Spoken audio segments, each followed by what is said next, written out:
Hello everyone, if you're new to my channel, consider liking and subscribing. It will make me feel wonderful if you do that. Thanks.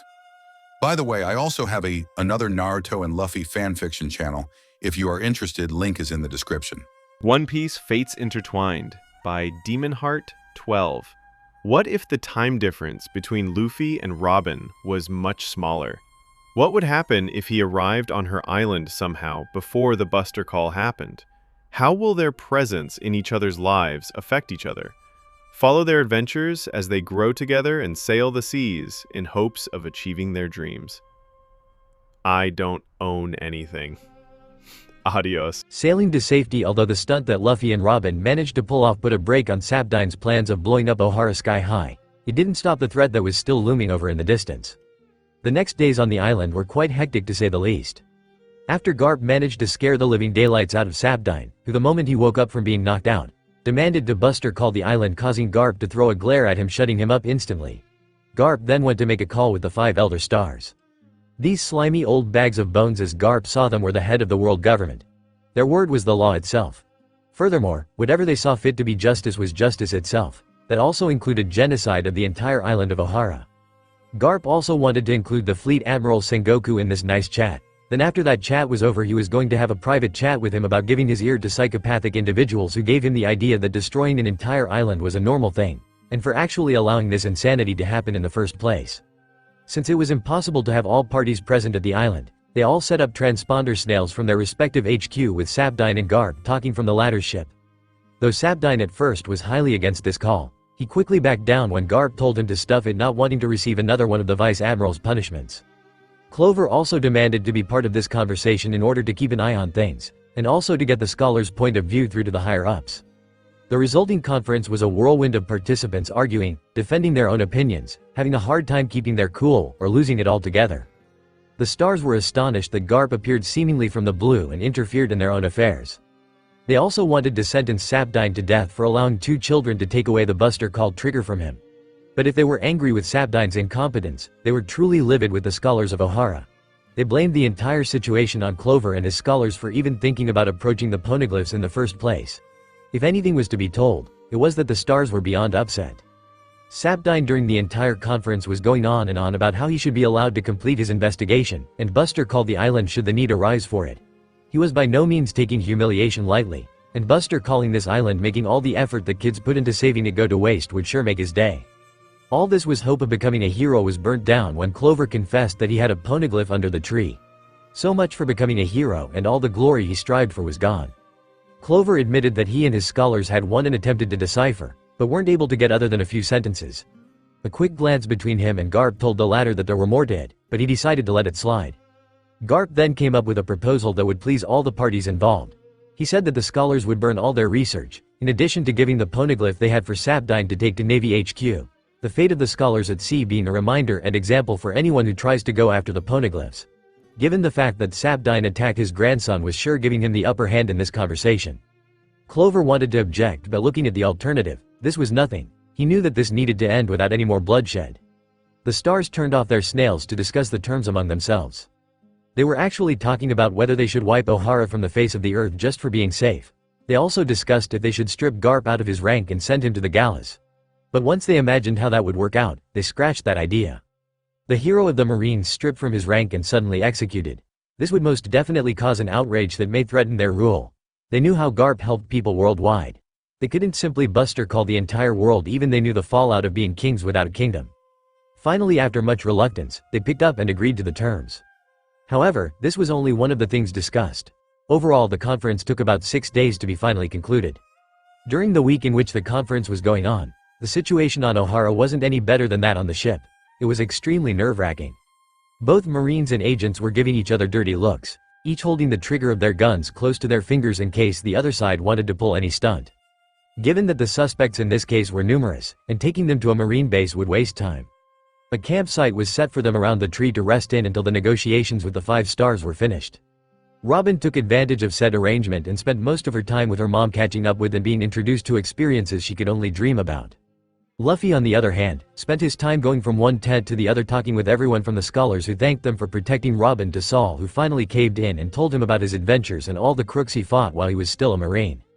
He even got properly introduced to Robin's mom, and told her where he came from and how he actually came to Ohara in the first place, astonishing the woman about this marvelous story of his, though she was worried for said brother who went overboard.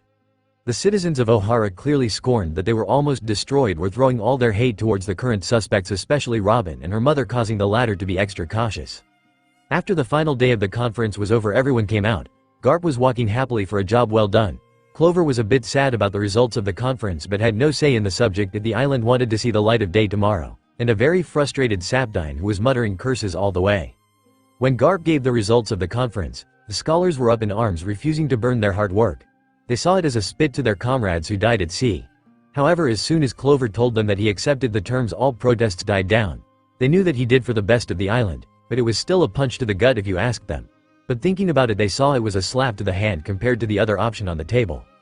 Then he turned towards Olivia, causing all the scholars in the vicinity to grow uncomfortable.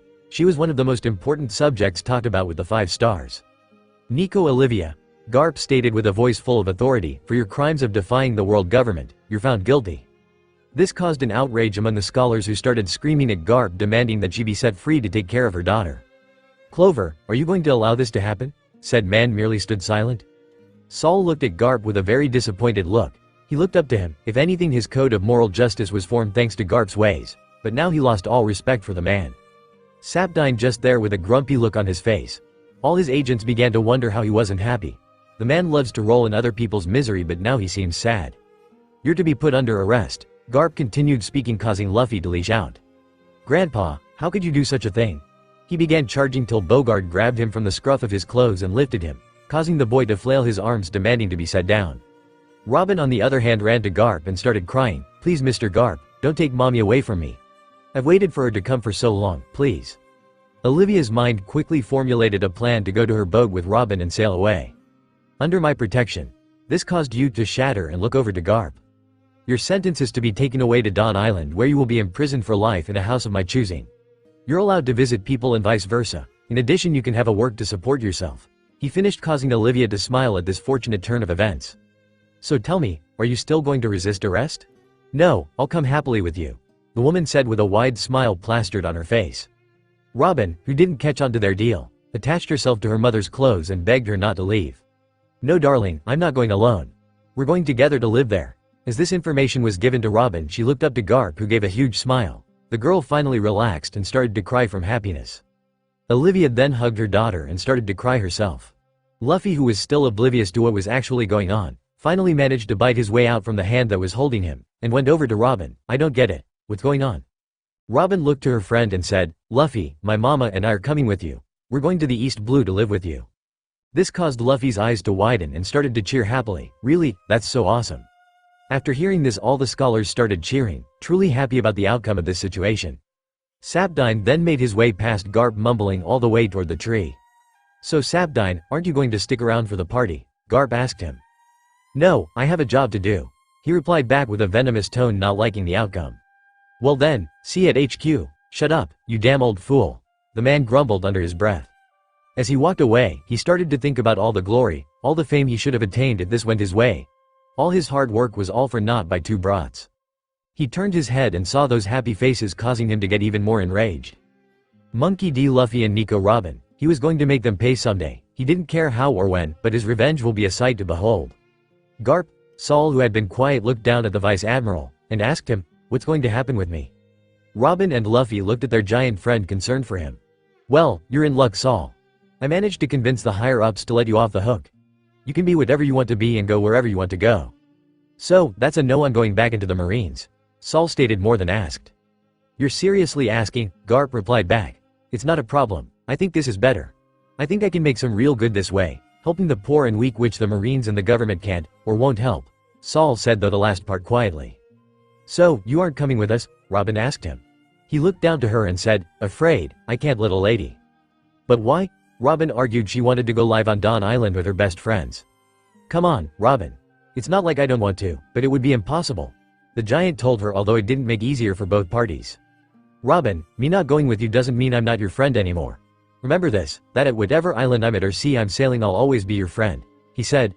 Seeing the girl is still sad, he added, besides, you going there with another friend, aren't you?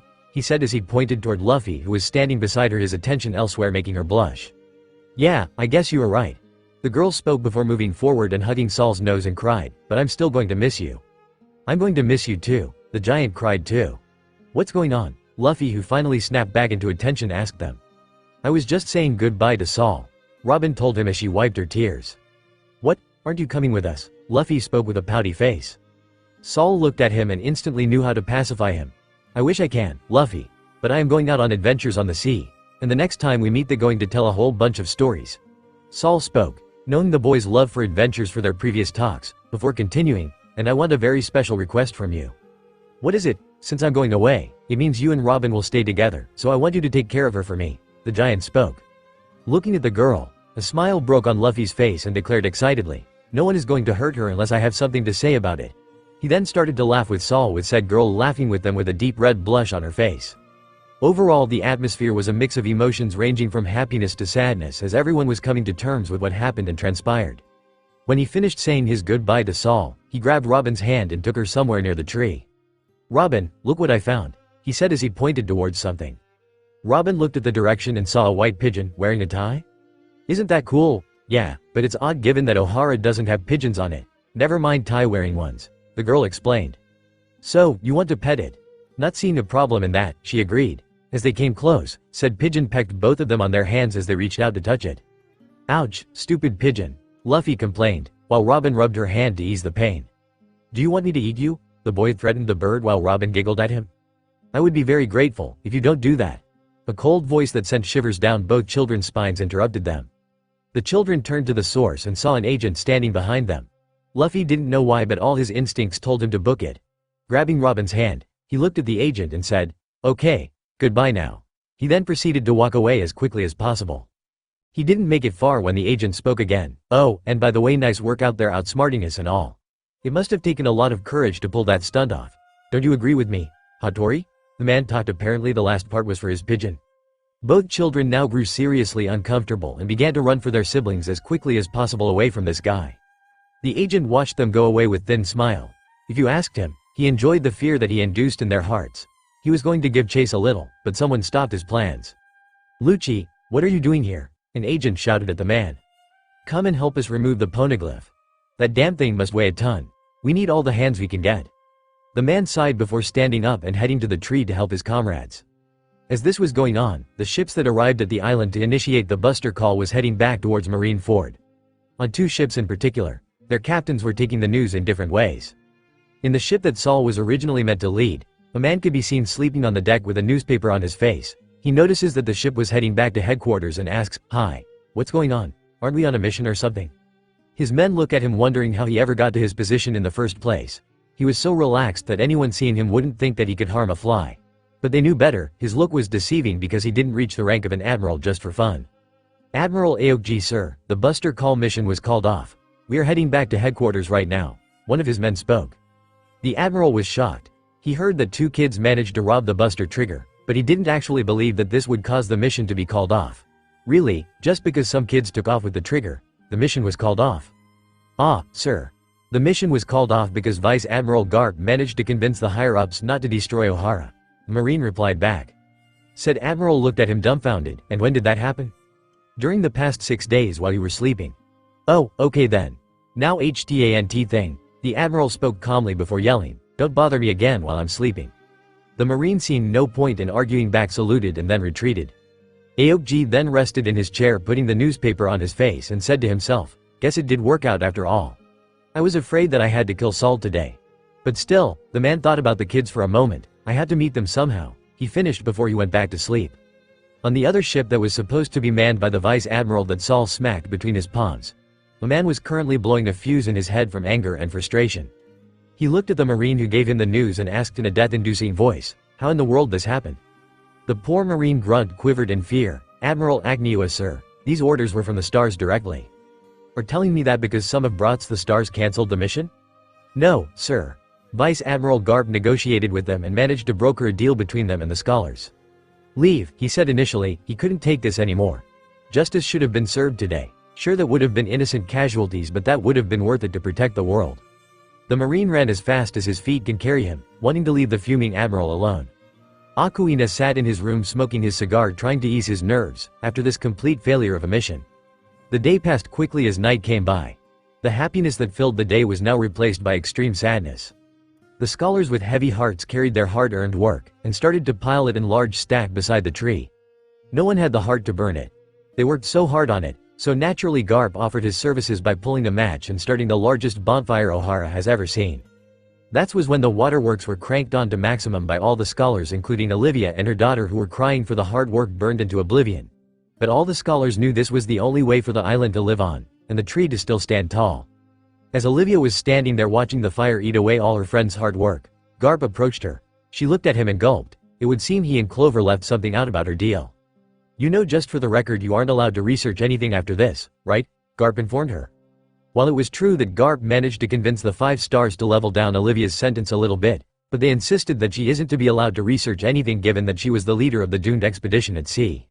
She sighed. "Yeah, I kinda saw that coming." She looked at her daughter and smiled, for her daughter was the only reason she was living now, and she would put her daughter's needs above hers.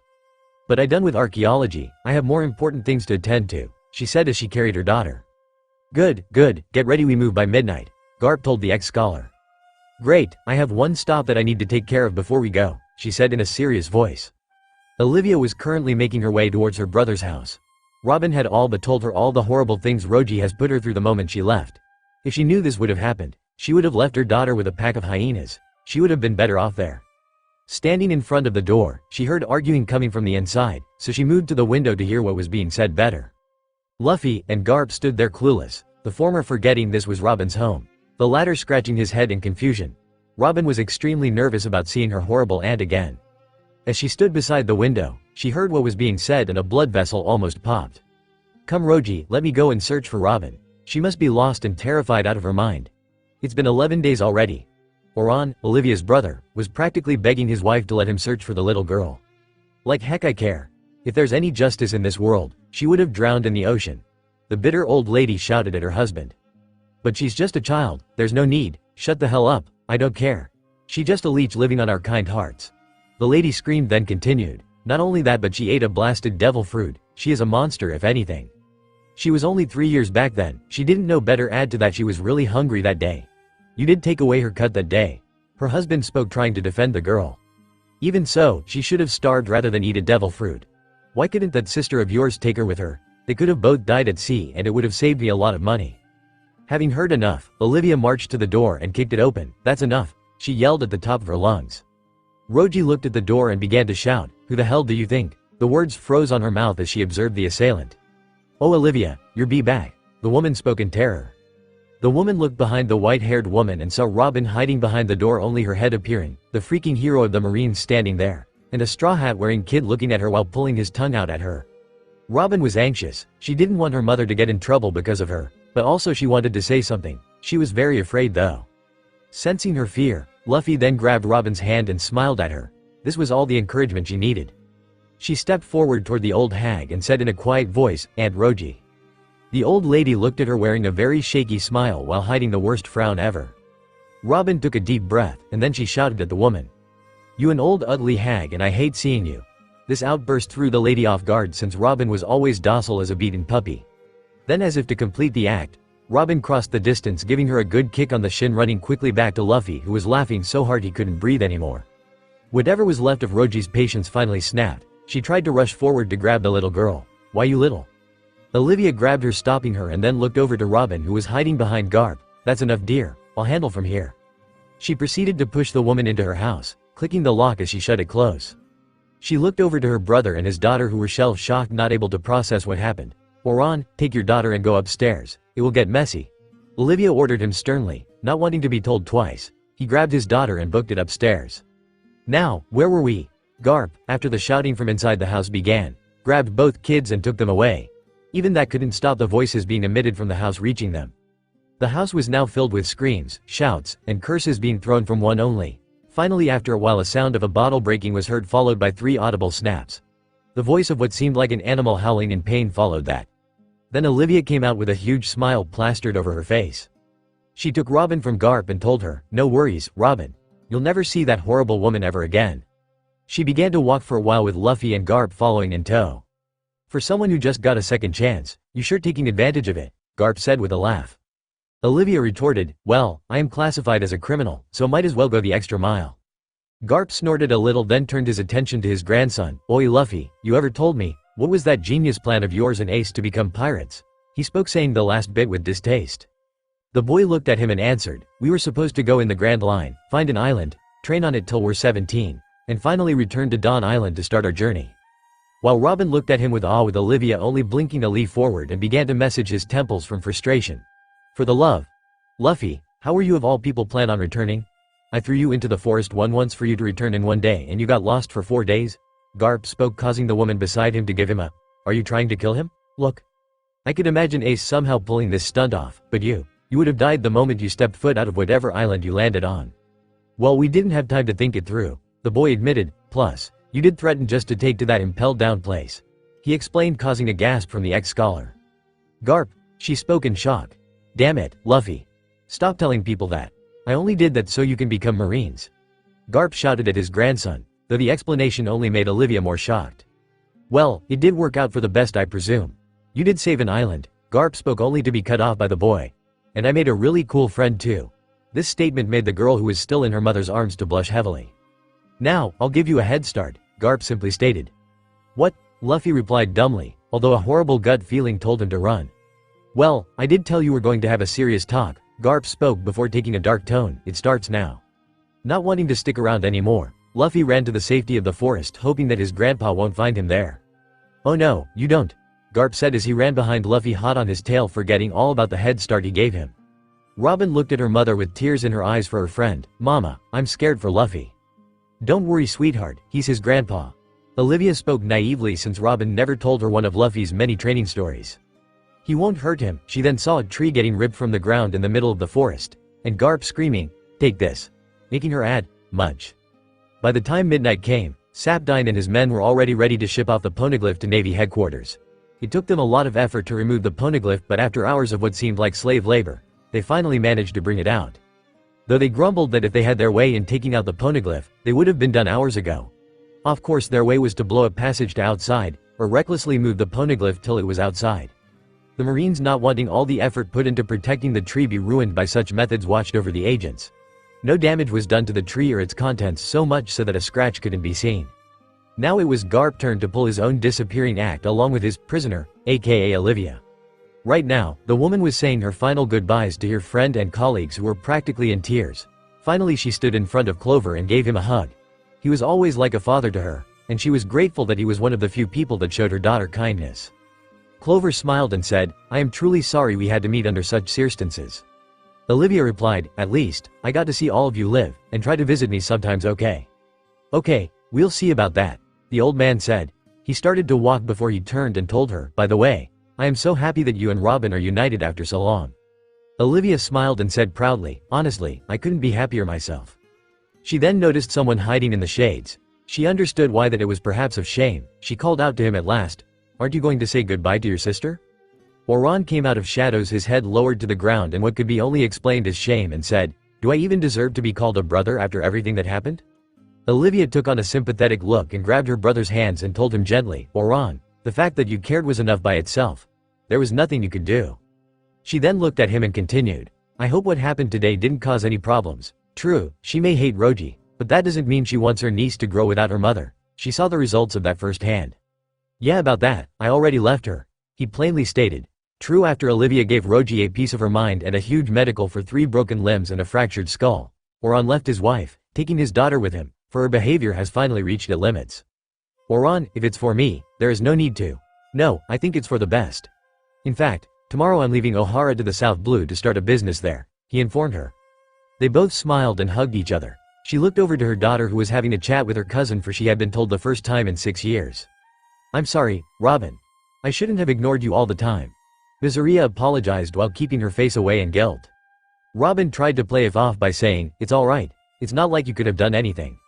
But, still, I really am sorry, the other girl insisted. Thanks, Miseria, she said as she hugged her cousin for the first time in years. Suddenly, a rustle in the bushes grabbed their attention. Out of them came a clearly beat up Luffy, all black and blue after receiving his punishment from Garp. Robin ran quickly toward him and asked him frantically, Luffy, are you alright? She asked, wondering 2 things. First, how is he still alive after all this beating? Second, how did Garp manage to hurt him although he's rubber? Yeah, the boy groaned weakly from the ground. Miseria looked at the scene and smiled. She then said, "Take of my cousin, alright?" "Yeah, okay," Luffy answered her. As it was time for their departure, Olivia came and grabbed Robin's hand and carried Luffy as he was too tired to stand. Robin looked back and waved her hand towards her cousin, who replied by waving her hand too. When she finally was on the boat, she put Luffy down near the railings with Robin watching over him. All three now looked over the railings. They saw the scholars waving them goodbye as the ship began to move. Half of the island was also present with a few faces both kids didn't expect to see, which were the children bullying her, all apologizing and thanking them for saving their home. "Robin, Luffy," a voice called for them. They turned to look and saw Saul's raft with a pirate flag of all things. When he finished building his raft, the scholars came up to him with a flag on its skull with a giant beard and a cowboy hat.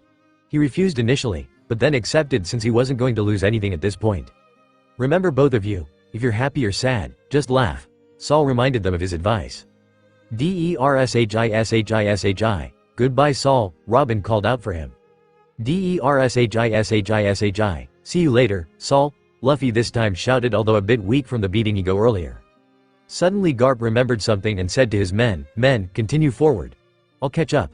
Then he jumped into the water, leaving a bewildered Robin and Olivia behind, while Luffy didn't care much since he was used to his grandpa's weird stunts. As the marine vessel sailed into the distance, Ohara became nothing but a spot in the horizon. Robin suddenly sat down, hugging her knees. Luffy saw this and asked her, "Oi, Robin, what you're thinking about?" "Nothing, just what happened if you didn't wash up on my island?" "Ohara could have been blown up," Luffy said, extending his arms to emphasize his point. "And my mother would have died, also Clover and Saul, and everyone I know and love," Robin continued as she started to get depressed. Her mind told she just dodged a bullet by the boy standing next to her coming into her life. She looked at him as he smiled and her face became red. "Don't worry, we would have met one way or another," he said, trying to cheer her. She looked at him and nodded. A loud thud grabbed everyone's attention as Garp, dripping wet, landed on the ship, somehow catching up to it. "Mr. Garp, where did you go?" Robin asked. "Well, I thought that the islanders may be still at their island was about to be blown to bits and may take it on the scholars, so I decided to put the tree under my protection to prevent any mishaps," Garp explained, causing Robin and Olivia to feel very grateful that the Vice Admiral helped their friends out. Garp then made his way toward them and smiled at Luffy. "Luffy, I remembered something. I am really proud of you." "Really, Gramps?" the boy said with a smile. "Yeah, I always told you were going to be a great Marine." The images of Marine Admiral Luffy began to play in his head. Luffy's smile turned into a frown. "Gramps, how many times I need to tell I'm going to be a pirate?" As something switched in him, Garp roared at his grandson, taking Robin by surprise. "What? You should be begging to become a Marine right now after everything you've been through." "What? Of course not. That jerk tried to blow Robin's island. I don't want to work with him. But there's more pirates like him in the sea than there is Marines." "Well, I didn't get to meet them yet," Luffy finished by pulling his tongue out. Garp, now fully rallied up, raised his fist. "For the millionth time, Luffy, you're going to become a Marine, and love it." He went for the punch, only for a small figure to stop him, taking him and his grandson by surprise. "I won't allow you to hurt Luffy anymore," Robin said decisively as she held her arms, protecting the boy. Garp just stared dumbfounded before he snapped out of it and said in more tamed voice, "What? Get out of the way. I need to convince my grandson to get this stupid idea out of his head." "By hitting him? He did run for a reason, didn't he?" Robin countered back. Everyone stood now watching the showdown between Garp and an 8-year girl of all people. Sensing the tense standoff, Olivia chimed in, making her presence known, and told Garp, "Come on, Garp. I think he had enough punishment earlier. And they have been through enough. Let them rest now."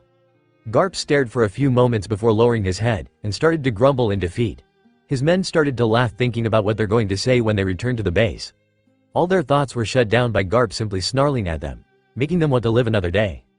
As Robin lowered her arms, Luffy looked at her, stunned that she actually managed to stop his grandpa. No one ever did that, not even Ace. "Luffy, what's wrong?" the girl asked, afraid she might have hurt his pride. "Robin," he said, slowly grabbing her hands, making her blush, "you're so awesome. No one ever stopped Grandpa when he's angry, not even Ace." The girl was flattered by him. He then grabbed her attention by putting his on her shoulder and saying, "Robin, when I grow up, I want you to be part of my crew." Hearing this, Robin's imagination went wild as she began to imagine herself and Luffy on a boat.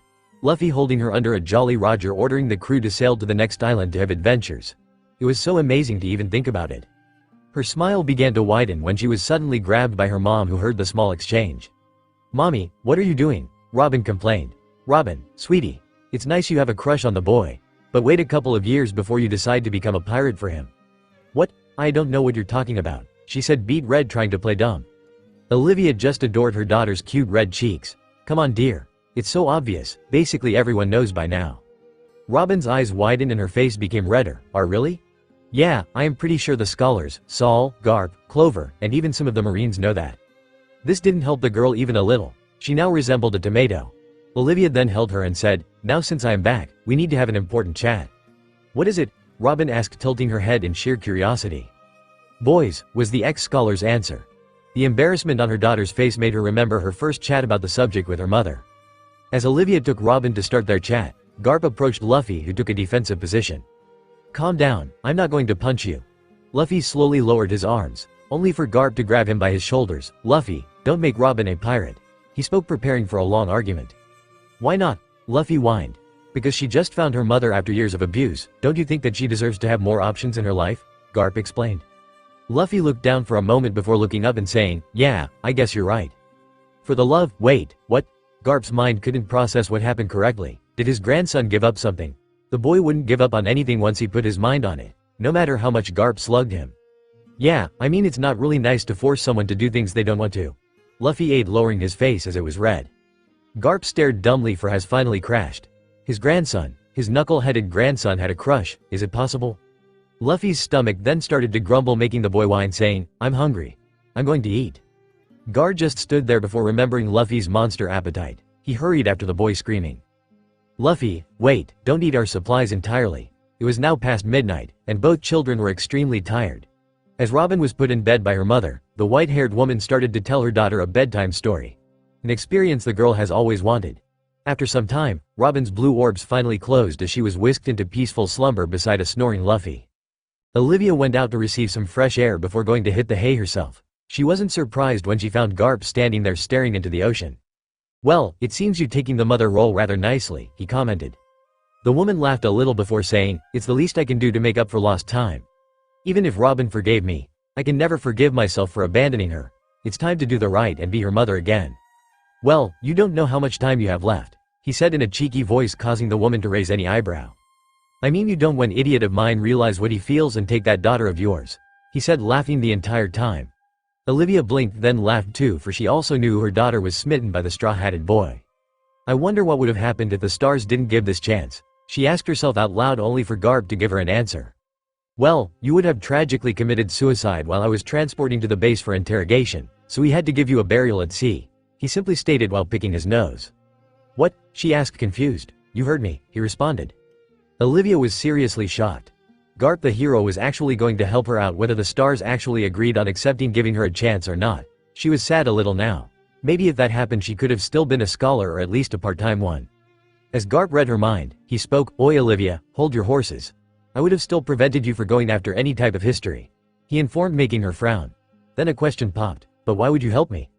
Because if I didn't help you, that grandson of mine would hate the Marines more than ever. Plus, you won't be the worst secret I'm hiding on that island. Her interest was quibbed by that, but then she began to lament on the previous day's events. How the worst-case scenario was prevented just by Luffy and Robin meeting. Can you believe how the worst was avoided by them meeting? No, I actually still can't wrap my mind about it, Garp answered her question. Imagine all the changes they will cause if they stick together, she commented. It's terrifying to say, but I can assure you one thing, he spoke with determination in his voice, grabbing Olivia's undivided attention. He's going to be a Marine when he does those changes, making the woman smile at the man's never-endless pursuit to make his grandson a Marine. An idea suddenly wormed its her daughter follow her path? A very unpleasant image started to form in her head. It felt so real, it was as if she was there. Her mind painted her a picture of an adult version of her daughter being led by Marines to an execution platform. Her daughter was chained from her neck to her feet with never-ending lines of chains. In the real world, she began to shiver, grabbing the Vice Admiral's attention, who in the middle of daydreaming about the never-existing Admiral Luffy again. Olivia's mind then created 8 gunmen standing at the execution platform waiting for her daughter. She saw the disappointed look her daughter held. It was that of failure. As she was set down, a tear slipped through her eyes. That broke the ex-scholar's heart. Now the guns were pointed at her daughter. The executioner gave the order, and as they were about to shoot her, Olivia felt someone shaking her. Olivia, snap out of it. It's just in your mind. Garp was yelling at the lady to bring her out of whatever trance she was trapped in. It worked eventually. Olivia came out of her daydreaming with a face full of tears, with Garp asking her, what happened back there? She brushed it off, not wanting to think about the subject, and asked instead, when we are going to arrive at Dawn Island. Garp didn't like her brushing off his question, but didn't push too much. He answered her, it may take a while. We still can't leave the West Blue, yet. Why? He sighed, I still have another knucklehead of mine to find.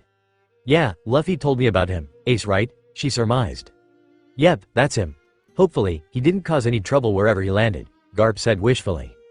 For now, Olivia knew that their return to her new prison will have to wait a little. She only hoped that unsightly vision she had of the future won't ever happen, at least while she breathing for that regard. Meeting Ace. Approximately 11 years ago, in the darkness of the cells of Marine Ford, Garp was now walking heading toward one cell in particular. He was honestly quite shocked when its occupant demanded to speak to him the entire time he was there. Finally reaching his destination, he put a small lantern in front of the cell, and then looked directly into the eyes of its prisoner. Said prisoner wore a large captain's coat, sported a very large mustache, and undeniably held one of the biggest smiles any man can hold. The prisoner was none other than Gold Roger, the Pirate King, who was finally captured after all his crew was killed off in a fight with the Marines. Putting an arm over another, he talked in a stern manner, alright Roger, you've been nagging all week that you wanted to talk with me, so here I am, start talking. The Pirate King looked at Garp and smiled, so what, no greetings to your old friend. This caused a vein on Garp's forehead to appear. Seeing this, Roger laughed a little before regaining his senses. He then took a very serious expression and started speaking in a somewhat shocked yet happy tone. Can you believe this, Garp? The heroes of the Marines merely looked at him confused, waiting for what angle the man was playing at. Can go on with it quickly? I don't have all day, you know. Garp stated in an irritated tone. The pirate took no notice of Garp's foul mood, or chose not to. He carried on. Can you believe that a child is about to be born? He said. Still Garp didn't catch on. Many children were born every day of the week. The next remark made everything clear for Garp. My child. The man then took a very large smile while Garp frowned deeply, checking his surroundings to make sure no one was listening to them. Unfortunately, I am left with little time on this earth to be with him, Roger said. Garp looked at him with confusion, though he didn't show it. You do know that I'm a Marine, right? He asked him, waiting to have an answer, although he already subconsciously knew why told him this. Roger. Garp spoke in stern manner. That mother of your child, and any woman on earth that had any type of relationship with you, will surely be executed. So why did you tell me this? Roger for a moment didn't talk. He only looked at the burning fire of the lantern that was filling the room with light. The Pirate King then put his gaze into that of Garp's and spoke with certainty as if he knew something Garp didn't. That's why I told you. Garp was shocked by that. He didn't get it. Did the man go mad? Was he offering his woman and wife, possibly only offspring, to the slaughter? Roger then stood and started to walk slowly to the bars that separated him from Garp. While speaking, I know that the government will eventually find out about my whereabouts last year. As he came closer to the bars, he was still carrying on, for sure. The moment they find her, she'll be doomed for sure. The light of the lantern seemed to fizzle for a moment before Roger said something that struck Garp deeply. Said man keeping that for himself and not showing it, but a child does bear any sin. Putting his face into that of Garp's, he shouted, Garp, we tried to kill each other countless times that we must have lost count at some point or another. The man then took a calmer tone, but even with that, I still trusted you like any of my crew members. Garp merely scoffed, turning his gaze away from Roger, not being flattered at all by this compliment even if he respected the man. The light of the lantern then turned off for a couple of seconds, before it came back again, revealing a smiling Roger who simply told Garp the following, please, take care of my child. Garp then went to the bars and started to shake them, shouting the entire time, what, don't be selfish, don't try to pin this down on me. Roger merely glanced at Garp before declaring with absolute confidence, no, I know it now that you will take care of him. Garp then slowly stepped away from the cell with Roger's last words from that conversation playing in his head, take care of my child.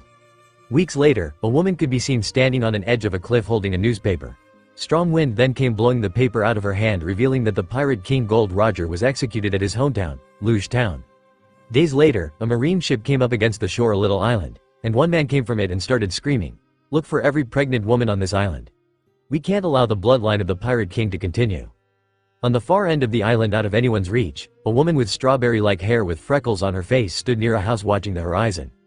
She walked inside her home and sat down on a rocking chair. She started rubbing her stomach and said to it, not yet. As the days went on, the Marines' never-ending search for any possible bloodline of the previous Pirate King continued. They would take women from their homes, whether they were married or not, take them to the hospitals, and then kill the baby once it was born, justifying their actions as a necessary precaution to prevent a catastrophe in case his offspring was born, no matter how inhuman the thing that they were doing was.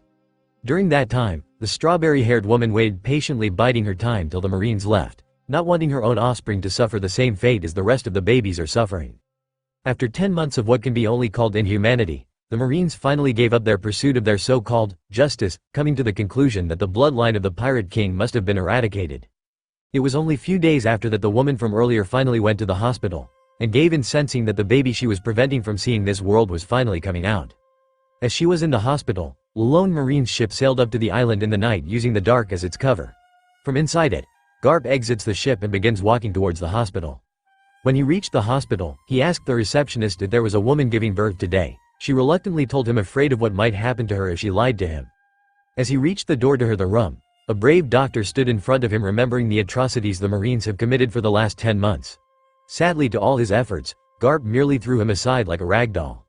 When he entered the room, he saw 2 women inside. One was clearly pregnant while the other was there to take care of her.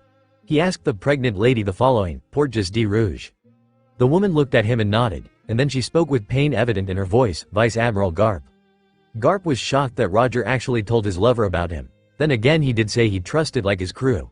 He then spoke, "You seem oddly relaxed for someone who's carrying the bloodline of Roger." The woman, clearly not in a state of talking due to the type of pains she was experiencing right now, looked at Garp and said, "Roger told me all about you." For the rest of the night, Rouge began giving birth to the Pirate King offspring. Come morning, the sound of a small child could be heard ringing through the entire hospital. Garp merely stood aside, leaving the new mother have her moment with her newborn. It was one of the most beautiful things he had ever seen in his entire life, if you asked him. However, there was one thing he won't forget. The look in Rouge's eyes when she gave birth to her son was that of a woman who did the impossible, doing everything she can to guarantee her son a chance in life, so that he would be happy. After giving her newborn a name, Rouge finally died as her body gave out from the stress of prolonged pregnancy and the huge amount of blood she lost during birth giving. When Garp exited the hospital, he looked at the baby boy and said, "Well, it looks like it's just me and you, buddy." Then he looked at the baby's tag name and scoffed. "Of course he'll you name after his sword. Talk about obvious. Come on now." And Ace. 11 days ago, when the rope slipped from Luffy's hand on that fateful day, Ace's heart sank to the bottom of the ocean from worry and fear for his brother. He knew his brother couldn't swim if the storm managed to fling him from the boat due to him consuming a devil fruit. So he began to desperately thrush against the waves, hoping to reach the boat so he can be united with his brother to protect him. But even with all the effort he put into reaching the boat, the waves was somehow pushing him even further away from his brother. The last thing he felt before he was pushed under the waves was failure, and then he passed out. The next day, on a shore of an island, a small body could be seen laying across the sand. It was clear it was human. It was none other than Ace, who by some miracle managed to survive long enough to be washed up on the island. For a while he just laid there unconscious. A half an hour had passed before he finally woke up, coughing water and breathing for air. He tried to move, but his body was still too sour from the less than pleasant ride he took to reach his island. He suddenly felt the waves picking him, slowly dragging him back into the sea. When all the might he could muster, he slowly crawled away, dragging himself away from the shore. When he finally was far enough, he tried to stand, but his body ached, telling he wasn't moving anytime soon, at least till he felt better. So he just laid there for about 3 hours, the longest time he spent sitting still while being awake. When he finally felt that his body was better, he stood up and began to walk slowly to find someplace to rest some more, while mumbling the whole time, "Damn, storm. I almost died back there. It's a miracle I'm still breathing." But suddenly he came to a halt when he remembered something. "No, Luffy," he breathed out. "Luffy can't swim. Luffy can't swim." His mind kept screaming at him, trying to give him a message. His younger brother was by no doubt dead. He tried to fool himself that his brother was alive and was washed up on island just like him, and mostly probably running around asking people if they wanted to be his friends or if they can poop. But even he had to come to reality at some point. Wishful thinking won't do him good anymore. Through all Ace's life, he felt that he was nothing but a mistake. A smear of failure that was thrown into this world and abandoned by everyone. That was until he met Sabo, a young blonde who ran away from his family, and then they became best friends. He made him feel that he was someone different. He wasn't any longer tied by the shadow of his father that was always looming over him. Then Luffy, as subtle as ever, bounced his way into his Luffy when Garp literally threw at Dayton's feet. At first, he didn't want anything to do with him, but eventually, after some certain events regarding all of them almost dying, they became inseparable. But now he felt like an absolute failure. After Sabo's demise, Ace swore to Luffy that he will protect him till the bitter end, and he won't die. But now, due to his rash behavior, his young brother is probably under the waves, dead as they can get. He sat there remembering all the people who mocked him when he asked them one simple question: "What do you think if the pirate had a son?" They'd always laugh at him, telling him that whatever kid is, he should be dead, he shouldn't be alive at all, or he should be killed to rid the world from his evil. Ace would always lash out at them, beating them black and blue, never backing away from the fight. But now maybe they were right, he thought. Maybe he was just a mistake that his father just made before he left. Maybe he didn't deserve to be alive. He was starting to sink in his own self-pity, till the realization hit him that his brothers wouldn't want him to be like that. They didn't care who his father was. They wanted him to live. Was this how he was going to repay them? Sitting here and swimming in self-pity. No way is that happening, he told himself. He was going to become a pirate for himself and his brothers. He was going to prove to the world, like his brothers would have wanted, that he wasn't only the son of Gold Roger. He was also going to carry out their dreams since they couldn't do it anymore. It was the least he can do for them. He stood up filled with determination as he ran along the beach side trying to look for any sign of civilization. Finally he found something, a forest. He walked in it. He was very careful not to be taken by surprise by any of the local wildlife. He wasn't going to become anything's meal. He continued wandering until something in his peripheral vision started to move. At first he pretended not to see it, so that he can have the element of surprise. Not a moment passed, a giant snake jumped to the kill. Reacting quickly, Ace moved out of its way, causing it to slam its head on a tree. Recoiling from pain, the snake turned its head and looked at Ace, hissing angrily. The boy replied by waving his hand, ushering for the snake to come at him. The snake then bounced again, only for Ace to jump above, giving it a powerful kick for a boy his age to the base of its neck. The snake, after receiving such a blow, screaming in anguish as its tail, to what can be only called instinct, threw itself to its offender, hitting him square on. The blow threw Ace a good distance away, managing to draw some blood. But luckily for him, he found a stick. It wasn't something special, but it would do the job. He then turned around to face the snake that came back for round 2. He looked at it in the eyes, fear foreign for him, trying to emphasize to it who was the top dog here. The two combatants then went for each other. The snake went to try to bite Ace, only for him dodge and then stab it in the abdomen. The snake, using the moment he was distracted trying to remove the stick from it, bit him in the leg. That was its undoing, as Ace, despite all the pain, stomped on its head with his other foot, slamming the stick into its skull with all his might, finally ending this fight. He sat down and said with a smile, wiping some blood away, "Well, that takes care of dinner." He carried the snake and continuing walking for a distance till he found a cave with a running river in front of it. Today was surely his day, he told himself. He sure hoped he was his brother though. Shaking his head, he now had another objective. He needed to find a town. He needed to replace his clothes. Sure, he didn't care much, but even he had some limits. He climbed a tree near him and started scanning the area. Bingo, he declared with a smile. Not too far away from him was a small town. He walked toward it. He sure wasn't going to buy clothes, he was going to borrow some. As he reached it, he spotted a house with laundry put outside. He stealthily moved, taking a couple of clothes his size and a towel to remove the rest of the blood, and ran to the forest he came from. When he finished cleaning up, wearing new clothes, and removing blood, he decided to explore the town. If he was going to live here till he became 17, he might as well get used to it. And unlike Don Island, his grandpa isn't here to stop him from going there. When he reached the town, he started walking down a nicely made cobble road. He looked around and let out a whistle. For such a small place, they sure had a lot of things going for them. Looking around, on either sides of the road there was plenty of stores ranging from clothes to something called candy. He might have to rate it later on. He then began to notice the weird looks he was receiving. He was new there and the people were interested in this boy that just suddenly appeared out of nowhere. But Ace didn't take too well with that. Those types of looks he was receiving his entire life, from thugs to crooks to criminals. He ran as quickly as possible to try to find a place to hide in away from those eyes. He found a garbage bin in an alleyway, then proceeded to hide behind. He sat down, trying to calm down his temper, which has risen seriously. He tried to remember why he was here, to get stronger, to face the world that he isn't his father, and fulfill along with his dreams his brother's dreams. He then noticed something shining in the garbage bin. It was a pipe. He then lamented on the good days when he and his brothers would go hunting in the forest using pipes, taking down all types of animals. He took it and started to swing it a little, trying to get used to it. When he finally came out of the alleyway, he ignored for the most of the time the looks he was receiving, but on occasion he would reply back with a glare. As he continued walking, he saw something that caused him to gallivant toward it. He didn't know why. Maybe a force of habit, maybe some kind of self-relief, maybe an addiction. Whatever it was, he needed to do this. He now stood in front of a bar which he knew would hold more than a few thugs and crooks to beat up. As he entered the bar, all the eyes were on him. Ace didn't mind, though this wasn't his first adventure of this kind. From the time he could speak, he was in and out of bars that held all types of shady figures. He didn't care too much what the thugs were thinking. What the hell is a 10-year doing here? He scanned the bar. Nothing too special. He came to a conclusion. The bar was small, about 6 tables with 4 chairs each. There weren't any type of decoration inside.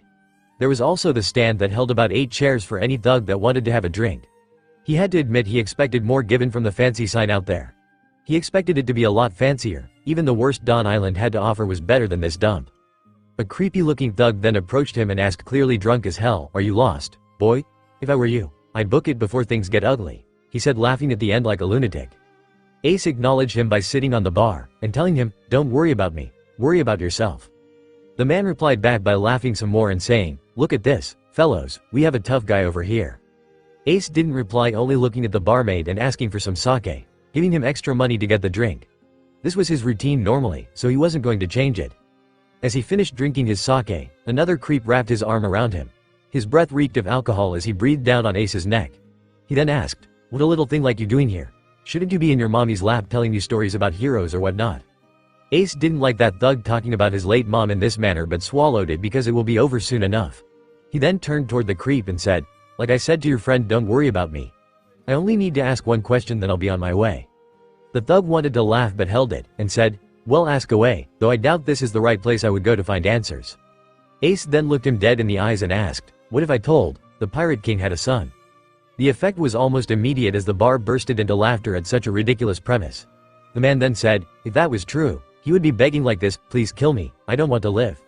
Another said, "A monstrosity like that shouldn't be allowed to live in the first place.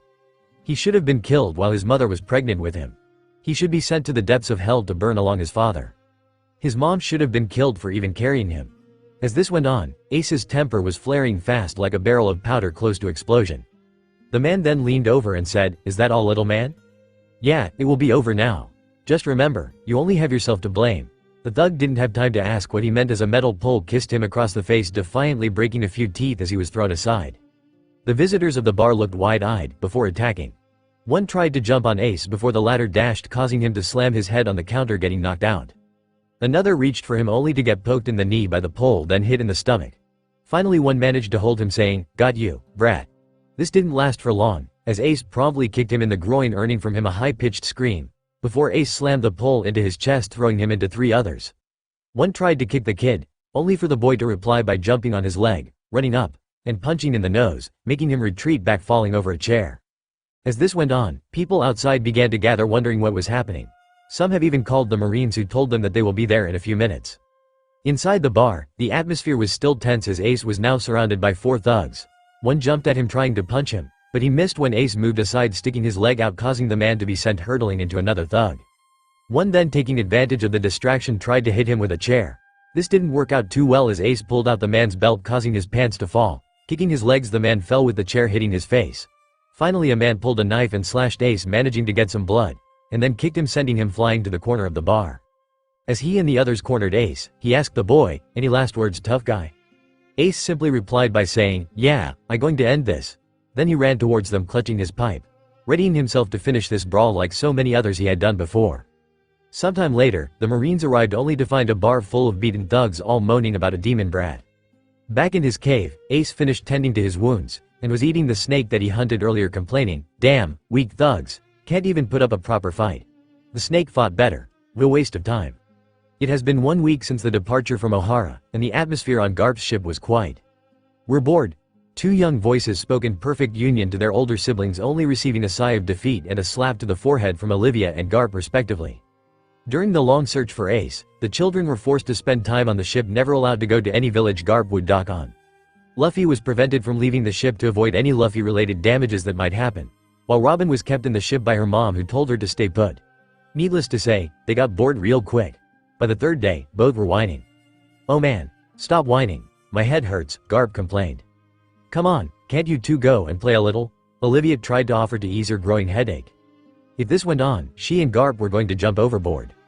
"But Mom, it's been a week, and I already read all the books on the ship twice. I want to have fun," Robin replied back. "Yeah, Grandpa, please let me go with you next time." His request was denied by Garp with punch to the head. Seeing this, Robin frowned at Garp, but she remembered something she wanted to ask him. "Mr. Garp, can I ask you something?" she asked politely. Garp looked at her and nodded, secretly hoping that this might stop the whining. "How do your punches hurt Luffy?" she asked. "What do you mean?" Garp answered her question by question.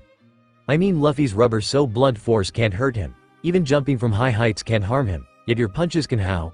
Oh, and something else, when you protected us from that mean guy back on Ohara, why did your hand turn black?" she asked him, leaving Garp blinking in disbelief. "Before I answer you, how can you be so smart?" he asked, not believing a young girl can be this attentive to such small details. She must be the smartest kid he ever met in his life. "Well, I am a certified scholar. She declared while pulling a badge Clover gave her when she passed the archaeology test, making her mother truly proud. Just shut down completely. This twerp is a scholar. Wow, that was his only thought. Shaking his head, he needed to find a way to distract from her questions. Oh, there was a reason for both those questions and he didn't want to answer it because of Luffy disaster. So, Robin said, waiting for his answers. Garp replied by, "Look, a Sea King." This grabbed Luffy's attention, whom took Robin's hand and ran to find the Sea King with her. Breathing a sigh of relief, Olivia asked him, "So any reason you're lying?" He looked and said, "Yeah, to avoid a disaster." He then felt a sharp pain in his shin courtesy of Luffy, who kicked him and whined, "You lied. There's nothing but water." Garp looked at him darkly. Before he can receive his punishment, a marine came out and announced, "Breakfast is ready."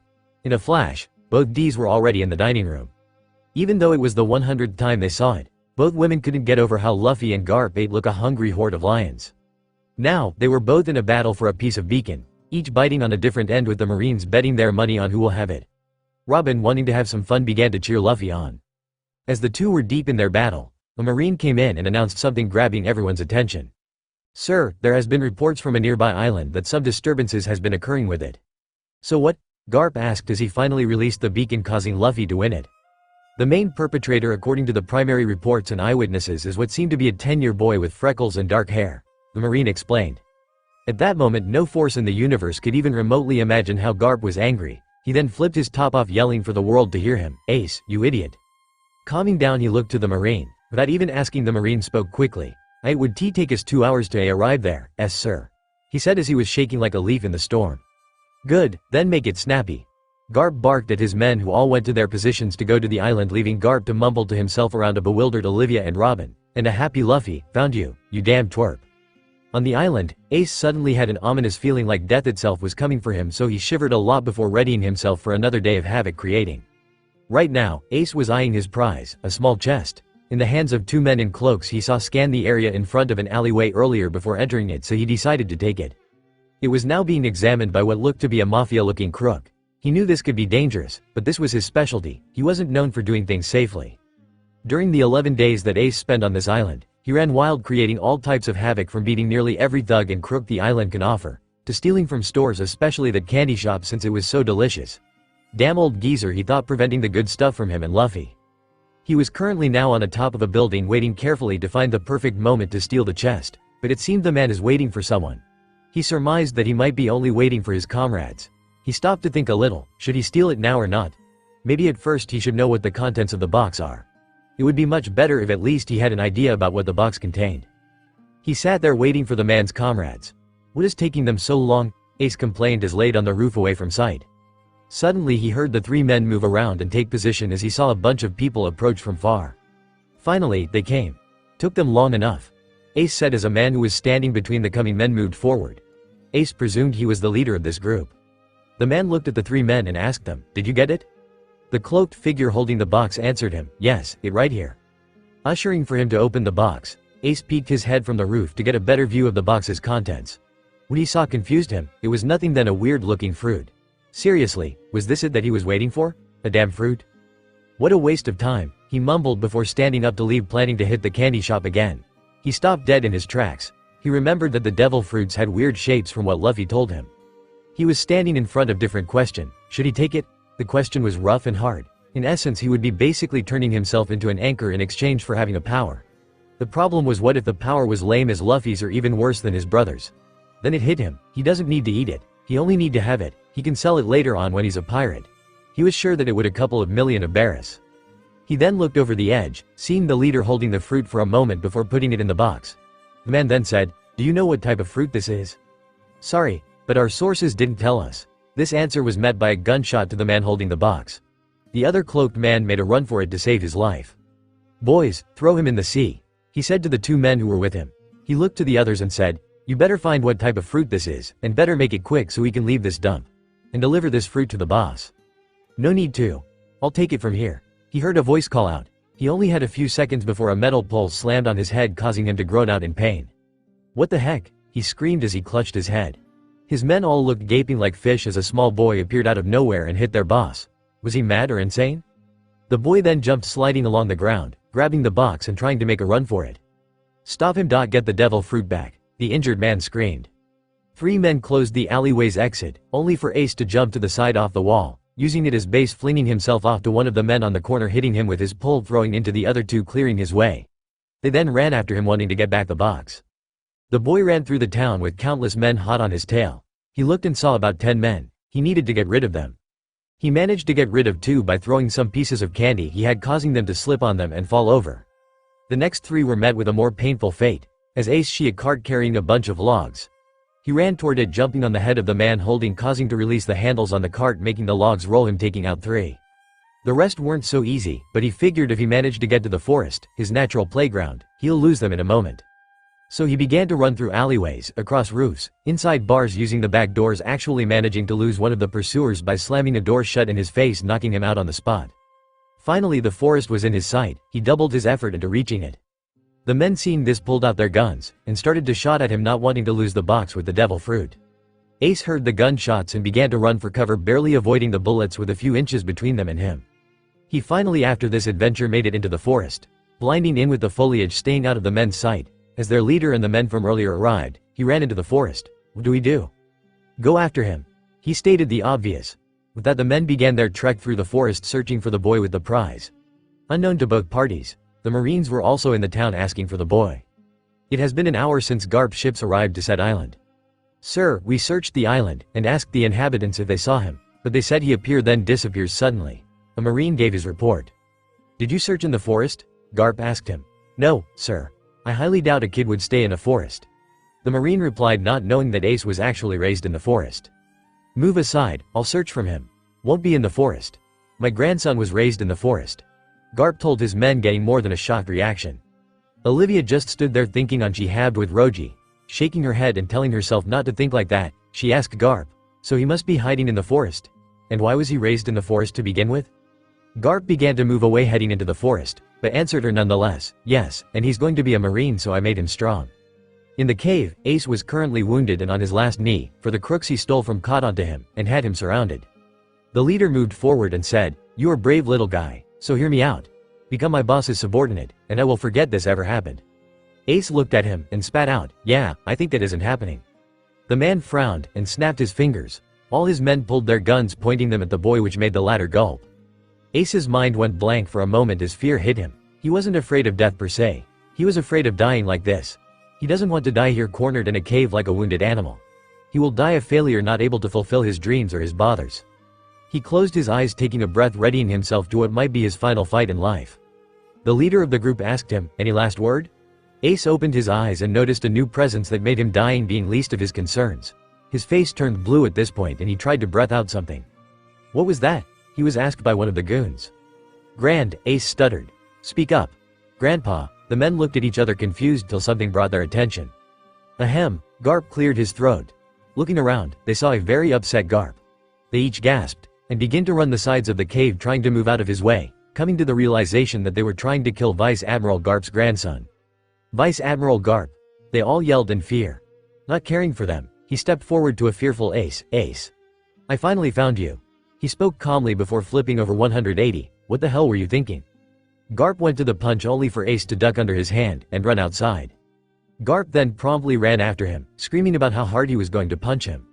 The Mafia men were left confused and relieved at the same time. "What do we do now?" The man looked around. His eye spotted something and went for it. He picked up the chest that Ace has hid under a pile of bones from the animals he hunted and ate. He then opened it and shoved the fruit in his coat, saying, "Come on, let's go away from this dump." "But, shut it. Better safe than sorry, we'll find a way to know what its power is." He said that, knowing that this time he managed to have the fruit back, the next he won't be able to. If he loses it for good, their boss is going to have their heads mounted on his wall. On Garp's ship, Luffy and Robin stood on the railings waiting for Garp to return with his brother. Deciding to break the ice, Robin asked him, "So, do you think you will find him?" Yeah, Gramps really good at finding us. Once we hid in a cave in the opposite side of the island to avoid him training us by throwing boulders at us, but he managed to find us." Olivia, who was keeping an eye on them, slumped down, getting really tired of hearing such horrible stories. Maybe the boys ran away for more than one reason. "So Luffy, how is Ace like?" Robin asked, inwardly happy for the potential of a new friend to play with. "Ace is really cool. He's my big brother. He's really strong too." Luffy gave the best description he can of his older brother that loved dearly. The children then returned to watching the forest and waiting for Garp to come back with Ace. "Mommy, can you please let us go down and play? We're really bored," Robin asked her mom using her best puppy eyes to seal the deal. Olivia's resolve began to crumble, but she steeled herself. If she was going to give to her daughter's every demand, she won't be a good mother. "No, Robin. I already told you once we go to our new home. You can play as much as you want." Her daughter pouted, so she carried on. "Besides, I don't want to see you get hurt here." As she grabbed her daughter and began to tickle her. Suddenly, every occupant of the ship heard a loud scream like someone running for his life from a crazed serial killer. Luffy's remark cleared everything. Seems Grandpa found him. When Robin and Olivia looked over the side, they saw a small boy running from the forest as fast as he can. Jumping to ground, flying after him was a tree that went over the ship and landed in the ocean. Yup, Garp found him all right. When the boy stood up, they got a clearly look. The boy was 10 years old with jet black hair, had freckles on his face, and was looking around like a crazy person. "Ace!" Luffy shouted happily from the ship, beyond ecstatic to see his older brother. "Shut up, Luffy," Ace initially shouted back, only for his brain to truly process what he said. "Luffy," Ace said happily, glad his younger brother wasn't swimming with the fish of the ocean. He didn't have enough time on to express his happiness as Garp landed in front of him, close to foaming from angry. "Ace, I finally found you." He spoke. "What do you have to say for yourself?" Garp shouted at him, demanding for him to explain himself. "Well, you threatened to take us to jail. We had no choice, you damn old geezer." Ace replied back furiously, earning himself a punch to the head. "I don't get how you managed to escape in the first place. I mean, there should be no way out of the island. Expect my ship," Garp explained. "Well, it was Luffy's idea to escape, trying to run away." Ace tried to pin the blame on his brother. "Stuff it, Ace. Luffy already told me it was your idea and he just went along with it." Ace grew pale, knowing that his punishment will be astronomically painful. He then looked at his brother, throwing a dirty stare for selling him out, even if he did try to do the same thing a moment ago. "Well, it was Luffy's idea to hitch a ride on that merchant ship that was docked on the island." "Ace, you traitor. Why did you say that?" Luffy cried out from the ship. Ace retorted, saying, "If I'm going down, I'm taking you with me." Upon receiving this new information, Garp looked at the ship. He thought Luffy just went along. He didn't know he was one of the planners. This demanded extra punishment. He said to his marines, "Boys, throw me the other one," and so they did. Now both boys were in front of steaming Garp, who lifted 2 boulders and said, "Here's the most important lesson of all. Don't make Grandpa angry." The boys looked at him as he said, "Class in session." With that, both boys ran into the forest screaming, with Garp chasing after them. "Luffy's grandpa is really mean," Robin simply stated, earning bunch of nodding heads from Garp's own men. Her mother came and said, "Dear, what they did was wrong and reckless. It's natural for them to get punished." She then saw a bunch of trees topple over. "But on second thought, you might be right." It was late in the afternoon when Garp returned from his scolding of the boys. He carried them, each one moaning from the extra pain that they were in, and unceremoniously dumped them on the deck of the ship. He then went to tell his men to set sail to Dawn Island. Robin came over and gasped at the state both boys were in, one more than the other, so she approached them and said, "Are you guys alright?" Luffy spoke first. "Yeah, I think so. Still, it wasn't bad as the other times." He then lifted himself up and stood beside her. "Speak for yourself. He went easy on you because he already beat you up." Ace grumbled from the ground, face down, before his mind told him that someone else than Luffy was here. He lifted his head a little to acknowledge the presence, and saw a small raven-haired little girl about his brother's age standing in front of him. He then stood and took a better look just to make sure he wasn't hallucinating from the beatdown he took. What is a girl doing on Grab's ship of all places?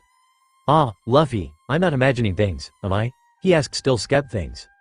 "What do you mean?" the boy replied back. "I mean, do you also see a young girl on the ship?" Ace explained. "Oh, no, this is my friend," Luffy answered as he finally understood what he meant, pointing at Robin. Robin, taking this as her cue, she stepped forward, sticking her hand out, and introduced herself. "My name is Robin. Luffy told me all about you." She spoke, trying not to sound too giddy so she can't scare away a new friend. Ace, the ever-suspicious person, looked at the hand and said, "Yeah, just give a moment with my brother, and I'll be back, okay?" Although disappointed this didn't go the way she wanted, Robin nodded her head, as Ace dragged Luffy away. "Luffy, who's this?" he asked in a quiet voice, scared that his brother somehow kidnapped this girl because his grief on Sabo. "Huh, she already told you. She's Robin. She's my friend," Luffy replied back, clearly not getting the actual meaning of the question. "Okay, what is she doing here?" Ace clarified his question more. "Okay, she's coming with us to Dawn Island." "What? So it's true? You kidnapped her?" Ace proclaimed, shocked that his brother can even do such a thing. What does that mean?" the boy asked, confused. "It means to take someone by force," Ace explained. "What? No, she's coming with her mom. Grandpa is the one taking them to start a new life in Dawn Island." The boy said, clarifying the situation as he pointed to Robin's mom who just came out of the hull of the ship. Though this didn't help ease Ace's worry, on the contrary it made higher. H's grandpa doesn't do anything just for the heck of it. It must be a new plot to make them into Marines, he concluded. For now, he would keep an eye on them to know what his Gramps' latest stunt is. He then moved to Robin and shook her hand. Sorry Robin, right. I just had to make sure my brother didn't kidnap you. My name's Ace and nice to meet you, he said, remembering the few lessons Sabo gave them about manners. Robin smiled at the prospect of a new friend, but she remembered something. Luffy, she called out for her friend. I met Ace, so when I am going to meet Sabo? She asked innocently. At the mention of the name, both boys' faces contracted in pain. Olivia, noticing this, came near her daughter and said, Dear, I think you won't be able to meet him. Why not? Because he's dead. Ace replied emotionlessly in a way no boy his age should speak. At this new information, Robin understood Luffy's reaction from when they first met. He wasn't mad at her. He was afraid of losing his other brother. She then apologizing, Sorry, I didn't know. No problem, the boys replied. Luffy then noticed something sticking from Ace's pocket, so he took it. It looked like a small piece of food. When he ate it, he was beyond the moon and above. Ace, what is this? It's so delicious. Hey, don't take away my candy. I had to steal them. Go steal your own. But Ace, no buts. You know the rules. Luffy, ask him nicely. Maybe he'll give us some. Robin advised her friend. Please, Ace began to laugh his head off, as he suddenly slugged Luffy on the head. Ouch, what was that for? The boy complained, for letting go of the rope. But it was wet. It slipped, you should have grabbed it with your teeth. Ace said that as Luffy attacked him, starting a skirmish, shocking Robin, who told her mom, Look mommy, they're fighting. Olivia laughed and said warmly, Dear, they're brothers. They're just playing around. Suddenly Garp came and announced that they'll make to Dawn Island in 1 week tops. Ace looked at him as he pinned Luffy and said, Oi crazy Gramps. Punch, why didn't you tell us about candy before? He finished as he moaned from the new bump he just acquired. Because they make you weak. Now, hand over whatever candy you have. Garp justified himself. Okay, then what about that stash you have under your bed? What? When did you find it? Garp exclaimed. Huh, so you eat candy? Damn old man. Ace complained at his Gramps' double standards. They then all went for dinner, getting to know each other more, especially the kids. Later that night, after dinner, both Robin and the boys were tired, so they decided to sleep early. However, Luffy was now hounding Ace about giving him some candy. Come on Ace, Luffy begged his older brother. No, the boy replied. You know the rules, Luffy.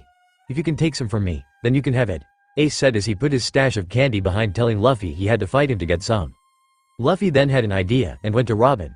He whispered something to her. At first she seemed against it and then agreed. She looked at the stash and crossed her arms. Ace, who didn't know about her devil fruit powers, was confused at what she was doing.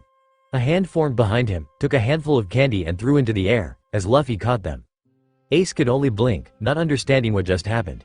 I guess we get some after all. She, he said as he shared candy with Robin. What just happened? Sorry Ace, can't tell you. She, he said, respecting Robin's wishes. Ace merely thought Luffy just stretched his arms when he was distracting him, so he didn't push too much, as he was too tired to argue. He was getting ready to sleep when Luffy laid down beside him. He promptly kicked him off, saying, Go find your own bed.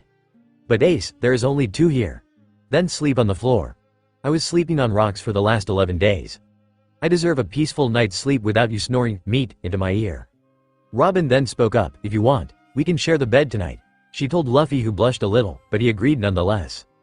As the both children, now in bed, slept away, Ace couldn't help but stare at them. He was feeling right now a very weird feeling. He didn't know how to even describe it. He looked at Robin and he couldn't help but feel angry at how she jumped at the opportunity to help Luffy. Then it hit him, it made sense now. His grandpa brought this girl and her mom to help him make Luffy and him into Marines. It was clearly he was working on his gullible brother first through this girl. He knew his plan now. First she will replace Sabo, then he'll use her to separate them, and then have her convince Luffy to become a Marine. After that, he will somehow convince him to become a Marine. Well, that wasn't happening anytime soon, if he had something to say about it. For now he will keep an eye on her, and starting tomorrow Luffy will sleep beside him to keep him safe from her. He already failed twice, he wasn't planning on a third time. The new life of the Nico family. The trip to Dawn Island took a collective week to reach it. It took 2 days to reach the Grand Line, a day to reach Reverse Mountain, a day to enter the East Blue, and a good 3 days to finally reach the island itself. During that time the friendship between Robin and Luffy was growing at a high rate, with each of them indulging in the other's activity. Luffy would usually sit and listen as Robin read a book for Luffy, and Robin would watch him get in eating contests with his Gramps and Ace, or tend to his wounds after training with Garp is finished. At the same time, a certain freckled boy was giving Robin the wary looks at every corner, seeing her friendship with Luffy as a serious sign of her plotting against them, not caring if he was jumping to conclusions. Finally the island started to appear in view. Robin's eyes began to widen as she took a look at it. "Wow, it's so beautiful," she exclaimed loudly. It was a huge city sparkling like a necklace of pearls. It had huge buildings which were all lit by lights. Add to that, even from her current position she could see the nicely made cobble streets. And finally the very beautiful castle that was in it. She now was hell-bent on reading about the history of the island. "Mr. Garp, am I going to live there?" Robin asked, excited to the possibility of living in such a beautiful place. "What? Well, unless they accept ex-criminals and devil fruit users, then sure, be my guest," Garp said with a laugh, trying some humor, not knowing about how Robin was a bit sensitive about her devil fruit powers. In fact, he didn't even know she had a devil fruit power to begin with. He just added that part in for humor's sake. As Robin's eyes began to tear from what she perceived as an insult, her mother came out and, seeing her daughter on the verge of crying, rushed to her. "What's wrong, sweetheart? Why are you crying?" Olivia asked frantically, as if Robin just lost a limb. At first Robin refused to answer, only quietly sobbing in her mother's chest. Then after some poking she finally told her. "Mr. Garp made fun of my devil fruit powers," she sniffed. Olivia threw a shell-shocked Garp a terrible glare that demanded to know why he made fun of her. "Wait, time out. You have a devil fruit power?" Garp asked, blinking, earning a nod from the little girl. "I'm sorry, I didn't know you had some, and most certainly wasn't making fun of you," he added. Sure, he made punch his grandsons to a bloody pulp, but he wouldn't make fun of children, especially abused ones. Feeling better that she wasn't being made fun of, Robin now focused on a new issue. "You really didn't know about my powers?" she inquired from her mother's embrace. "No, I didn't," causing his men to faceplant on the deck, as they then jumped up screaming, "Seriously, how clueless can you be? She was using them all week long." Garp replied by laughing, and then looking at the girl and her mother. "What I meant is that you won't be living there." "Why? Because that's where the nobles live," he said as he punched Ace, who was beside him after he exited the hall not a moment ago, to prevent him from cursing in front of Robin. "And they aren't too friendly towards outsiders," Garp added. "Then why did we come here?" Olivia asked this time. "Well, I have something to deliver," he said as the ship came to a halt on the edge of the forest. He then looked at Ace, who was still dazed from the punch he just received. He informed the boy, "Ace, this is your stop. Jump in the water and start swimming." "What? Why I have to swim while Luffy gets to walk through the village?" the boy hotly inquired, angry from such treatment. "Because the entire village knows Luffy, and seeing you would raise some questions that I don't want to answer," Garp answered him. Then he added, "In addition, I'm hungry, and by the time I reach Dayton's house I want to find dinner, so get going." Ace looked at him and glared, saying, "Not happening, old geezer." As Garp's temper managed to get the best of him again, he held Ace and kicked him so hard he sent him flying, till he hit the edge of the forest, as Garp yelled, "Get going, I'm hungry." As Ace disappeared into the forest grumbling, leaving behind a beyond confused Robin and Olivia, Garp stated, "Let's go to Fuchsia Village." Currently, both Luffy and Robin were now leaning against the railings of the ship. Both looked at the village. Luffy excited to see his home after his little adventure, and Robin wanting to get a good look at her new home. The village was decorated from top to bottom with lush green hills and flowers that extended everywhere. Add to that the entire village had on each side white picket fence. The most significant feature was the windmills, which moved slowly with the wind as it blew. Robin looked at Luffy, excitement written all over her face, only to see that Luffy had a depressed look on his face. She saw him staring at the water below the ship. She then remembered from the first time they met that this place where Luffy's idol, Shanks, lost his arm. She frowned, concerned for the boy who clearly felt guilty for what happened back then. As soon as they reached the docks, Luffy's face lifted up and returned to his old jolly demeanor. He began to jump around, excited about seeing his home. When the Marines finished docking, Luffy ran down the stairs. He then looked back and shouted, "Come on, Robin. Let's go so I can introduce you to everyone." Robin felt hesitant, but she put that all away, wanting to start a new life here, so she ran after him. As this was happening, Olivia was talking with Garp. "So Garp, where Robin and I are going to live?" "Well, you can have the house that Luffy used to live in before I sent him to live in the woods with Ace," he answered. "Seriously, Garp, why did they ever appoint you to take care of the boys?" Olivia asked, fully confused about who in his right mind gave Garp the boys to take care of. "Don't ask me. I'm just as shocked as you are," he replied, apparently confused just as her. This answer she actually expected. "Okay, moving on. So where is the house exactly so I can take Robin's, go and see it." The woman corrected herself multiple times. She and Robin had no luggage with them. The formers were at the bottom of the sea, and the latters, the former burned them because they were simply dreadful to look at. She truly did feel proud about beating her horrible ex-in-law up. "You can find it at the bottom of the mountain, right beside the path that lead up did," Garp explained. Then he carried on, "For now, I will see to it that some furniture and food are delivered to your new home, so you can get settled. But word of advice, you really need to find a job. Oh yeah, I'll also talk with the mayor and explain the situation. He might be offended at first you're a criminal, but he'll warm up to you eventually. You know Garp, what you did to me was so amazing.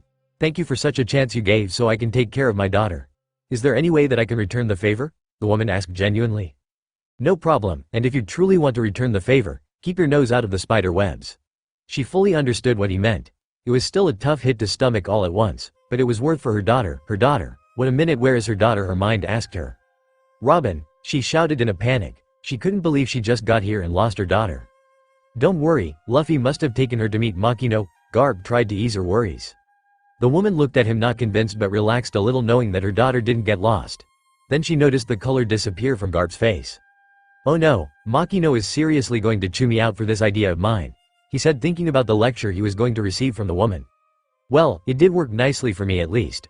Olivia tried to offer a positive outlook. Yeah, lucky you, Garp grumbled. You're not the one about to be scolded by someone half your size. As the adults were talking, Luffy and Robin was shocked to say the least. The moment they left the ship, people started crowding Luffy and asking him if he was alright. Why did you run away, Luffy? One man asked. Yeah, you really worried us, buddy, another stated. Did you get hurt during your little adventure? I bet the beatdown you took from Garp when he found you was something special, wasn't it? It's alright guys. I'm back now, Luffy said with a huge smile on his face. Robin always thought that Luffy was like her, an outcast in his village, but everyone here seemed to like him. But then a question popped in her head. Will they accept her? As they continued running on the dirt road, a loud shout grabbed their attention. It came from an old-looking man who wore glasses. He also wore a striped hat, a yellow shirt, and white shorts. Luffy, are you mad? How dare you run away with that damn brother of yours? You could have died out there, the man continued on, chastising Luffy for his reckless behavior. Well, I really thought Gramps was taking me to prison and I want to be a pirate. I can't be a pirate if I'm in jail, Luffy explained. What? You still talking about that pirate nonsense? This little scat of yours should have knocked it out of you.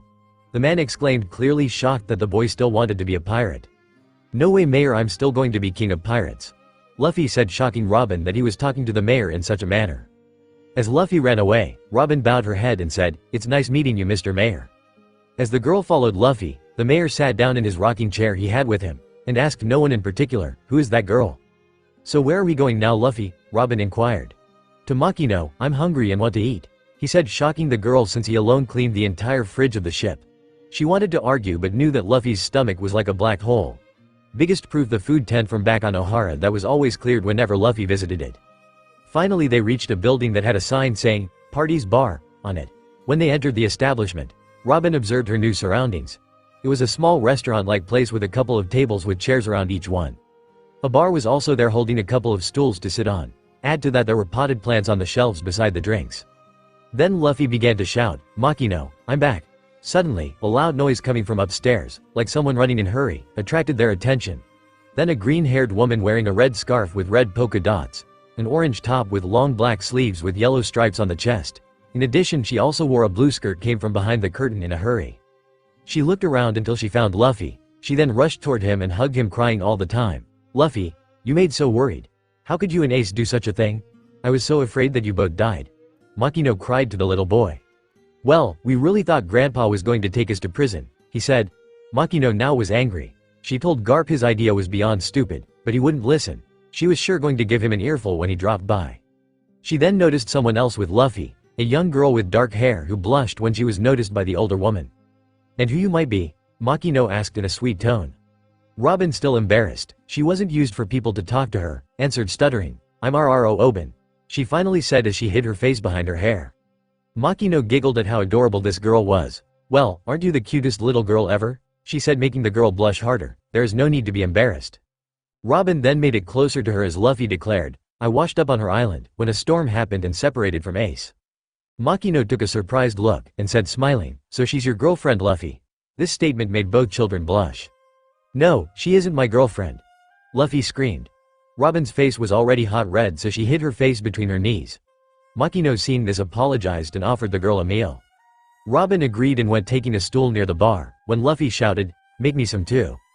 As Makino was working, Robin asked her one question, why are you nice to me? Looking at the girl confused, she asked, excuse me? I mean, why you are treating me nice when I'm like him, she said as she flicked her arm, causing a row of hands to appear on the counter. "Oh my dear," Makino started. Robin now was halfway down the stool waiting for the inevitable, "Get out of here." She was shocked when Makino said, "So you have a devil fruit like Luffy?" Robin looked shocked and asked, "So you know?" "No, darling, I was there when he ate it. He has a bad habit of thinking with his stomach." Makino informed her, shocking her even further. "But I didn't know back then it was cursed," Luffy defended himself. "Still, you should have asked before you ate it." Makino scolded him. She then turned to Robin and asked, "So how did you eat your fruit?"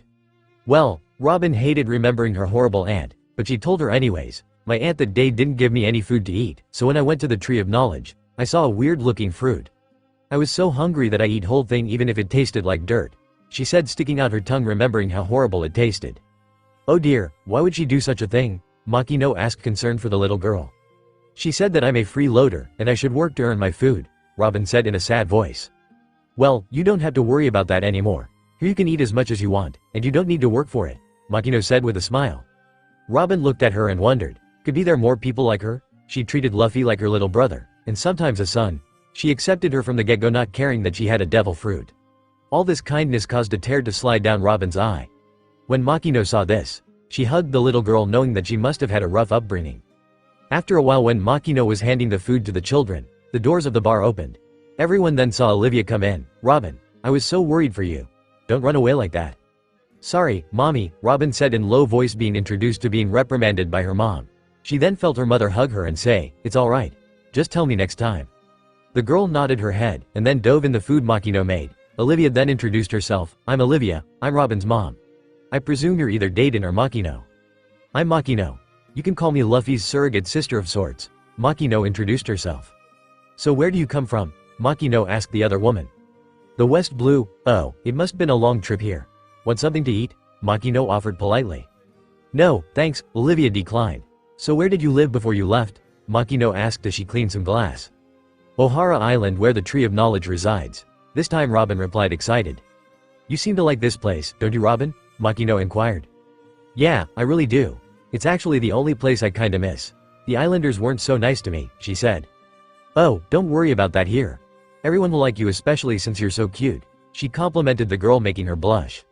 Suddenly, a loud sound was heard, courtesy of Garp entering. Makino, long time no seen. He tried to start causally playing dumb, hoping she won't scold him. "Garp," Makino began, "I told you that idea of yours was crazy." She marched toward him as he began stepping backwards. "Wait, I didn't know that it run away. I was honestly doing this for their greater good." Garp tried defending himself. "By threatening them with jail. Did you go insane?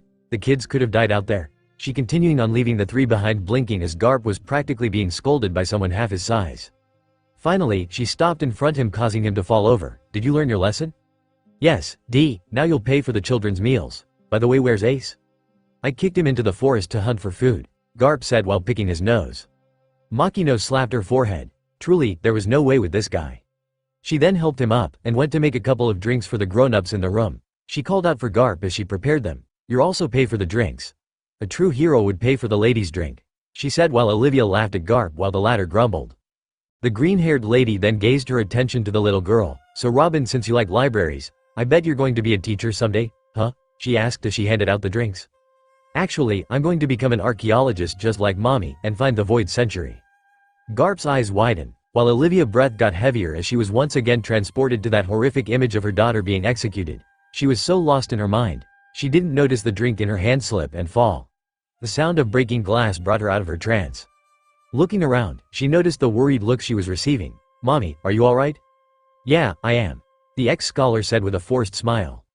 Garp, noticing the discussion that was about to begin, told Luffy to take Robin to meet Dayton. "Alright, Grandpa. Come on Robin, let's go see Dayton and check if Ace found anything," he said as he took the girl's hand. She looked at her mom one last look before she went outside. As soon as the kids exited, Olivia let her smile fell into a frown. And Garp grimly stated, "What happened on Ohara is more complicated than what the kids might told, Makino." The barmaid just sat down, readying herself for whatever the two had to say. When the children exited the bar, Robin said to Luffy, "I worried about my mom." "What do you mean?" the boy asked her. "I mean, she seemed really nervous back there when I mentioned the Void Century," Robin explained. Luffy moved forward and told his friend, "Maybe she's just tired from the trip, or just hungry." Robin looked unconvinced, but she tried to assume the best. She then began to follow Luffy, but stopped when she heard what seemed to be like a whistle. She looked around for a while and then saw the source. It was a bunch of kids waving over to her from behind a wall. She went over to them and asked, "Were you just whistling for me?" One kid replied, "Yeah, sorry about that, but we didn't want the freak to hear us." Robin tilted her head and said in confusion, though she already had an idea about what they were talking about. "What freak?" "The one that you were with just a moment ago. Seriously, you should leave him and play with us instead," the boy offered. Now Robin knew what they're talking about. They're talking about Luffy, but Luffy's really nice. "Why would you call him that?" she said, defending her friend. "Nice? What? He's a monster. He broke my arm when he was 4 years old by just grabbing it. Only a monster can do such a thing," the boy retorted. It was then that Luffy came searching for Robin. "Oi Robin, I found you," he said before noticing the extra people. "Hi guys, so you met Robin. She's really nice. So want to be my friends now?" he asked with hope in his eyes. "No way. Go away you freak," the boy said as he picked a pebble and threw at Luffy's head, causing the boy to rail back in pain. "But I just wanted," he was met by another pebble to the head. "Okay, we'll leave," he said in very defeated tone, going away, his hands on the ground stretching a little as he moved further, dragging them. "See, we told you he was a freak. What kind of kid can stretch his arms?" This whole time Robin was simply watching, and her heart went out for Luffy. She understood now why he didn't care what bullies said about her back on Ohara. He went through the same thing. What really broke her heart was the disheartened look Luffy carried when he went away. Looking at the kids, she said, "I'm sorry, but a freak like me can't be your friend." "What do you mean?" the boy asked as he felt something tapping on his head. He then heard the screams of the other kids looking at him in fear. As he turned his head, he saw a disembodied arm on his shoulder. He looked at the girl who waved her arm. The one on his shoulder doing the same, only for it to disappear. At that moment, all kids ran away screaming that the freak had a contagious disease. Robin then went to where Luffy was sitting, apparently waiting for her. "Luffy, I'm back. Let's go." He looked at her and said, "Where are the others?" She looked at him and smiled. "I decided that they weren't worth my friendship." "But why?" All Luffy ever wanted was to be their friend. Robin was just invited and she refused. "Because if they don't like you for whom you are, then they aren't worth it," she said as she hugged the boy. Luffy felt really weird at that moment. His chest felt very warm all of a sudden. Brushing the feeling off, he said, "Oh yeah, so let's go see Dayton." Now the children were racing to the top of Mount Kolub. Well, for Luffy it was racing. Robin was seriously lamenting on the time she wasted sitting around on Ohara and not exercising enough. She could hardly keep her breath steady. "Luffy, so you really live up in the forest?" Robin asked, shocked. Originally she thought he was kidding. "Yeah, Gramps threw me here and said that if I want to live another day I won't show my face down at the village," he explained. Then he added, "Too much for that matter." Robin cringed in fear. Honestly, the more she heard about Luffy's abuse, the more she grew sick of it. It was dreadful. Suddenly Luffy came to a halt and began looking around for something. When his eyes saw his target, he went rushing off towards it. Robin increased her pace to keep up with Luffy. She went through a bush half expecting to see something awesome. What she was met with didn't stood up to her expectations. There in the middle of the clearing stood what looked like a shack. Rundown shack to be more accurate. She looked around and noticed like type of creepy people walking around it. She was going to back away when Luffy screamed, "Hi guys, I'm back." Suddenly all the men looked toward Luffy direction, making Robin terribly worried. Her mind went away, not able to understand what happened next. All the creepy looking figures ran toward the little boy, hugging him of all things. They all said in union, "Thank God you're okay. We thought you ran away," a man with chicken-like hair said. "We did. I and Ace ran away from here, but Gramps brought us back," Luffy informed, making some of them go pale. "Well, it's great that you're back anyway." This time a man with a turban spoke. "What's with Ruckus out there?" a deep voice grumbled from inside the shack. "Boss, Luffy's back," the turban-wearing man spoke. In a flash Dayton came out of the shack. She looked relieved and said, "What the hell were you brats thinking going into the world like that? Didn't that lecture I gave Ace taught you anything?" the lady grumbled. Robin simply didn't like her. She reminded her too much of her horrible aunt. Luffy simply said at first, "Dayton, I still hate mountain bandits." She roared back, "Who the heck cares?" But then he added, "But I missed you." This caused the bandit to pull out a tissue and cry into it, saying, "Yeah, whatever you say, I don't care." This tipped off Robin that she did care. But the girl was now even more confused. This lady looked like her aunt, but she seemed to really care about the boys, if anything, from her reactions. "It's really nice that you care about the boys, boss," the chicken-headed man said.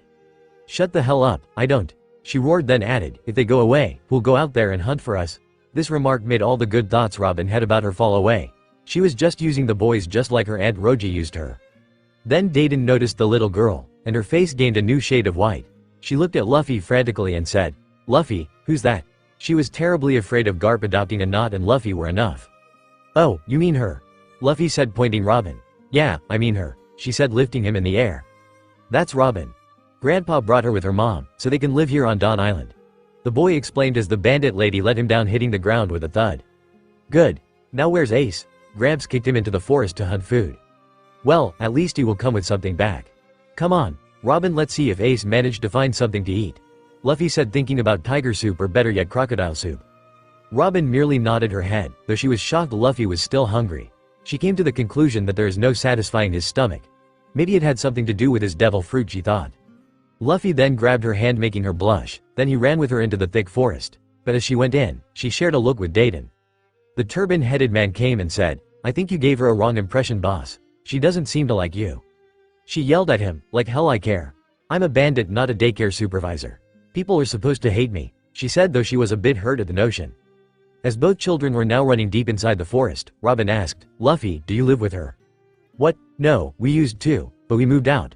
We no live in the jungle, he told her. Also, Dayton is really nice. She saved me and Ace from Blue Jam during the Great Terminal Fire. If anything, she more afraid of Ace and I hurting her than the other way around. Robin doubted this statement, not knowing how real it is. Then she made a double on Luffy's statement. Wait, she saved you and Ace. Maybe she misjudged the lady. Yeah, also who's Blue Jam, and what's the Great Terminal Fire? Robin asked. Ah, I'll tell you later, okay. Luffy said with a sad voice. Robin decided not to push the matter further, hearing the sadness in his voice. Wait, if you don't live with her, and you aren't allowed back to the village, where do you exactly live in the jungle? Robin asked. Here, Luffy said as he pulled a bunch of branches away from their sight. Robin was then met by a high tree, not big as the tree of knowledge but big nonetheless, that carried what seemed to be a crudely made treehouse. You live here, she said in amazement. Yep, my brothers and I built way back when we decided to be self-defeat. Dependent, Luffy, she corrected for him. Yeah, that too, he said, earning a sigh from her. Her mind that came back to the matter at hand, and she inquired, you really built it? She said in awe. Yes, we spent days working on it. Nice from you, Luffy, to drop by. What happened for this being our secret base? A voice from the branches complained. Ace, Luffy said happily, did you find something to eat? Do you ever think about anything but food? Ace said as he landed in front of them. And yeah, I found something, he said as he slammed the tree, causing a large board to drop by Luffy, elating a huge smile from the boy. Come on, let's take it to Dayton to cook it, Luffy said excitedly. Alright, Ace said, before shoving his foot in Luffy's face, saying, and stop drooling all over it. Meanwhile, Robin stood there amazed by the sheer size of the boar. How did he manage to hunt it? She didn't know. The only thing he had was a metal pipe, but could such a small thing take down such a huge thing? Excuse me, but how did you get it? Robin asked as curiosity finally got the better of her. Ace at first glared shortly at her, before quickly looked normally back at her. He checked if she sensed anything, but she didn't. Good, he didn't want his Gramps to know he was onto him.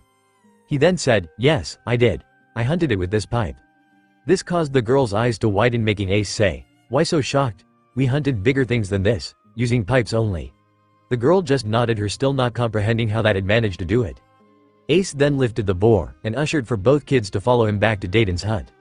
Back at the bar, Makino was clutching the stand to stay up after hearing this horrible story.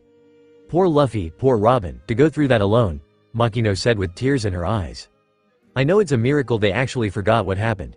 Most children would be scared for life, Garp said as he gulped down his drink, trying to ease his nerves after remembering the events that happened. Makino looked at Olivia. In eyes, she was one of greatest victim aside from the children. She grabbed the scholar's hands and told her, Olivia, you're a great woman and a great mother too. I know that you'll love Dawn Island with Robin. Olivia smiled at the barmaid before she noticed that her daughter has gone too long and began panicking. Where's Robin? It's already going dark outside. Don't worry. I know where she might be, Garp said before adding, my grandkids are the greatest monsters in the forest, so she's in safe hands. He then ushered for her to follow him. Back in the mountains, the children finally reached the bandit's hut. Oi Dayton, I'm back, Ace called out for the mountain lady. Finally, I'm starving. I'm about to go skin and bones, she grumbled. Yeah, I doubt that, Ace retorted before throwing the boar in her face. The bandit fell over as the children laughed. One of her men then came and took the boar to prepare it to be cooked. Go in, you brats. All three children then walked, but Robin looked at Dayton for a moment. Looking for something, Dayton spoke. No, I just wanted to thank you for allowing me to join you for dinner, Robin said, flashing her a smile. The lady may have acted tough, but under that exterior of hers there was a nice person. Truly, you should never judge a book by its cover, Robin concluded. Dayton blinked. This girl just thanked her. The only thought in her head was how such a sweet young girl got tangled with hurricane brothers she came to know. "Yeah, don't thank me. I only did because Luffy would have nagged to death if I didn't allow you in." The bandit spoke, making Robin giggle a little at the tough act she was putting on. Before Robin can go in, Dayton grabbed her hand and said, "Listen, this a bandit's hut. For you to eat, you have to fight for your food. That's how we do things here. Thought I give you a warning in advance," the mountain lady told her. Robin smiled and thanked her again, really catching her off guard. Dayton asked herself why all the children Garp brought here couldn't be as nice as this cute little girl. Dayton then stood up and followed the little girl, readying herself for when the food was finished to get her hands on how much Garp she can. Currently in Dayton's hut, Robin was met by the sight of her very first bandit dinner. It was perplexing to the least if you asked her. As soon as the boar was cooked, an all-out war erupted in the hut over who gets what. She and Dayton sat in a corner as the bandits and the boys wrestled for food. More accurately, the bandits trying to outmaneuver Ace and Luffy trying to grab as much food as they can. Robin looked at Dayton, who was eating a bowl of rice with a cup of water peacefully. "Is it like this usually?" "Actually, it was peaceful when the Hurricane Boys went away for a while," Dayton answered, elating a giggle from the girl. Then she returned to simply watching the boys devour everything in their path. Luffy looked at her and said, "Come on Robin, you have to try to take something before the food is gone." "No, thanks Luffy," the girl began. "I'm not really that hungry," she said, only to be proven false moments later, as her stomach let out a small growl making blush in embarrassment. Luffy then came over and said to her, "Why don't you use your powers?" he suggested to her. "No way," the girl replied. "Why not?" the boy asked. "It's just, I'm afraid that they won't accept me," the girl admitted to him. "Don't worry. I use my powers all the time, they won't mind." Luffy tried to ease her worries, as he stretched his arm backwards grabbing a chunk of meat. Robin looked at him, then at the bandits. She used her powers and how people ran for their lives. She then lamented on how Makino wasn't afraid of her or her powers. So why wouldn't those bandits accept her? Taking a deep breath, she crossed her arms over her chest, grabbing Dayton's and Ace's attention. All eyes were now glued on the little girl. Suddenly from the ground, arms began to sprout in a row leading to the pieces of meat. The hand nearest to the pieces took one and began sending it to the next till it finally reached the dark-haired girl, who simply said, "I ate the hana fruit. It allows me to sprout my body parts on surface I see." Ace, though still wary of Robin, decided to not let the opportunity of teasing his little brother slip, said, "Well, I got to say multiple arms is better than rubber ones," laughing at the end. "No, my powers are awesome. One day you'll see it," Luffy declared, defending his powers. Looking back at his brother, "Yeah, keep telling yourself that if it helps you sleep at night," Ace said as he bit on a piece of meat. Then realization hit him like a ton of bricks, so he said, "So that's how you were able to take my candy back on the ship?" The girl nodded her head in confirmation. Robin looked around. She was glad that her powers weren't made fun of until she heard the following. "No fair. Now, we can't have a full meal. First Luffy and this girl. Having a devil fruit is cheating." The bandits all started to complain, making Robin feel horrible. She knew she shouldn't have used her powers. That's when Dayton came into the picture saying, "Shut up. The girl played fair, at least on our rules. She had a winning card up her sleeve and she used." She stopped, then continued, "And also, are you going to convince me that you clowns weren't going to use your powers if you had some?" This caused the bandits to lower their head in shame and mutter apologizes to the little girl, who was stunned, not being used to people apologizing to her.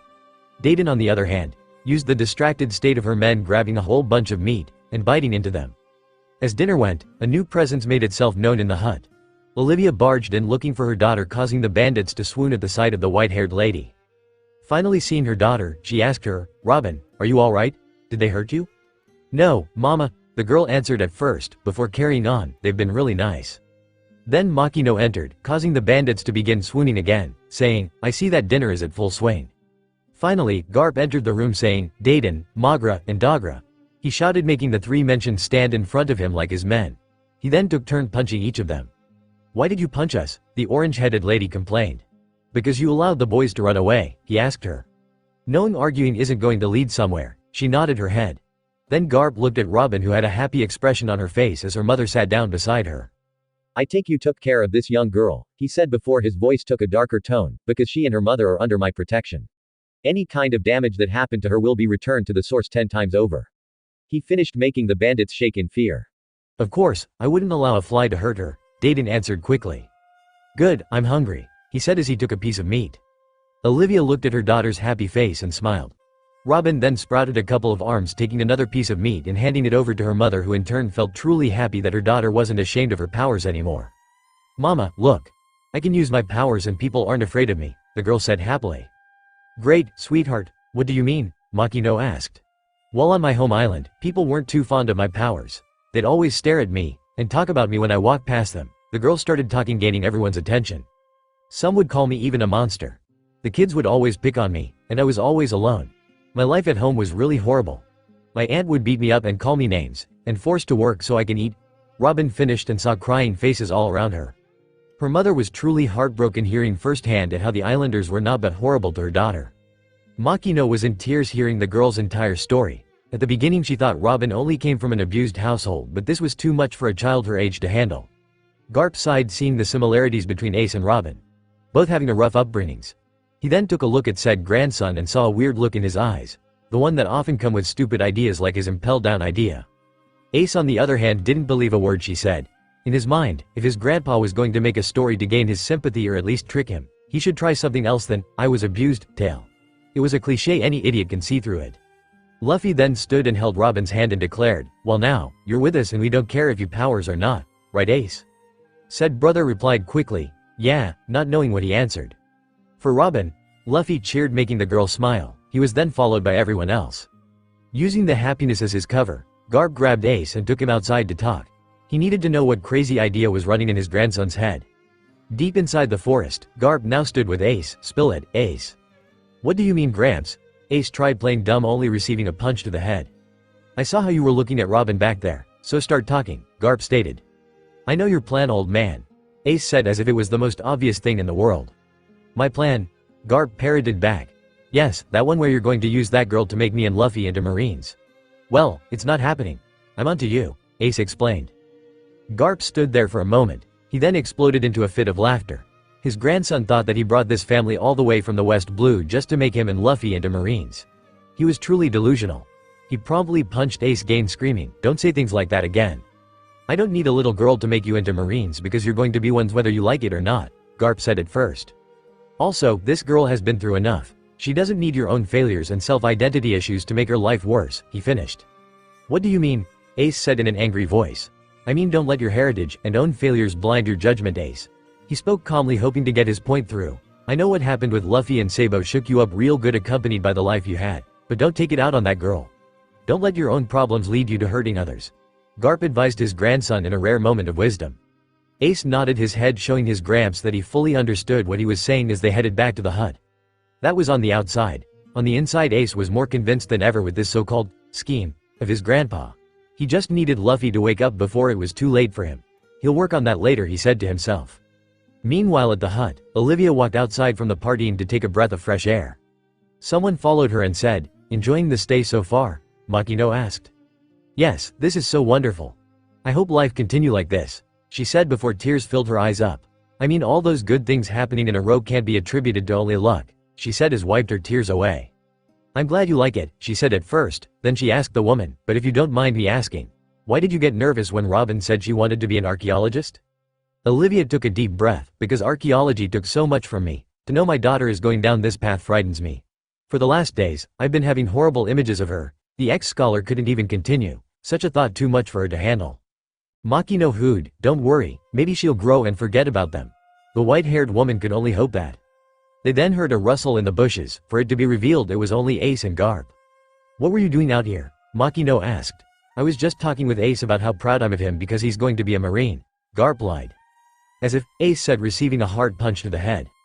"You're going to be one whether you like or not," Garp whispered quietly, making Ace shake in fear. "Garp," Makino said in a scolding tone. "Fine," he answered at first. "Let's go inside and continue the party," he added. As they went inside, the party carried on for the rest of the night, celebrating Dawn Island's latest inhabitants, Nico Olivia and Nico Robin, acceptance. It has been a week since Robin and her mom made it to Dawn Island, and they had the opportunity to meet everyone in the village. Robin would usually spend most of her time playing with Luffy and Ace, though she couldn't help but feel that Ace didn't like her that much. When she told her mother, she told her that he just needs time to get to know her better. Currently, after having breakfast, Robin and Olivia were making their way up the mountainside to see the brothers. As soon as they reached the bandit hut, Robin stood on a rock and began to shout. "Luffy," she stopped for a single moment, then carried on.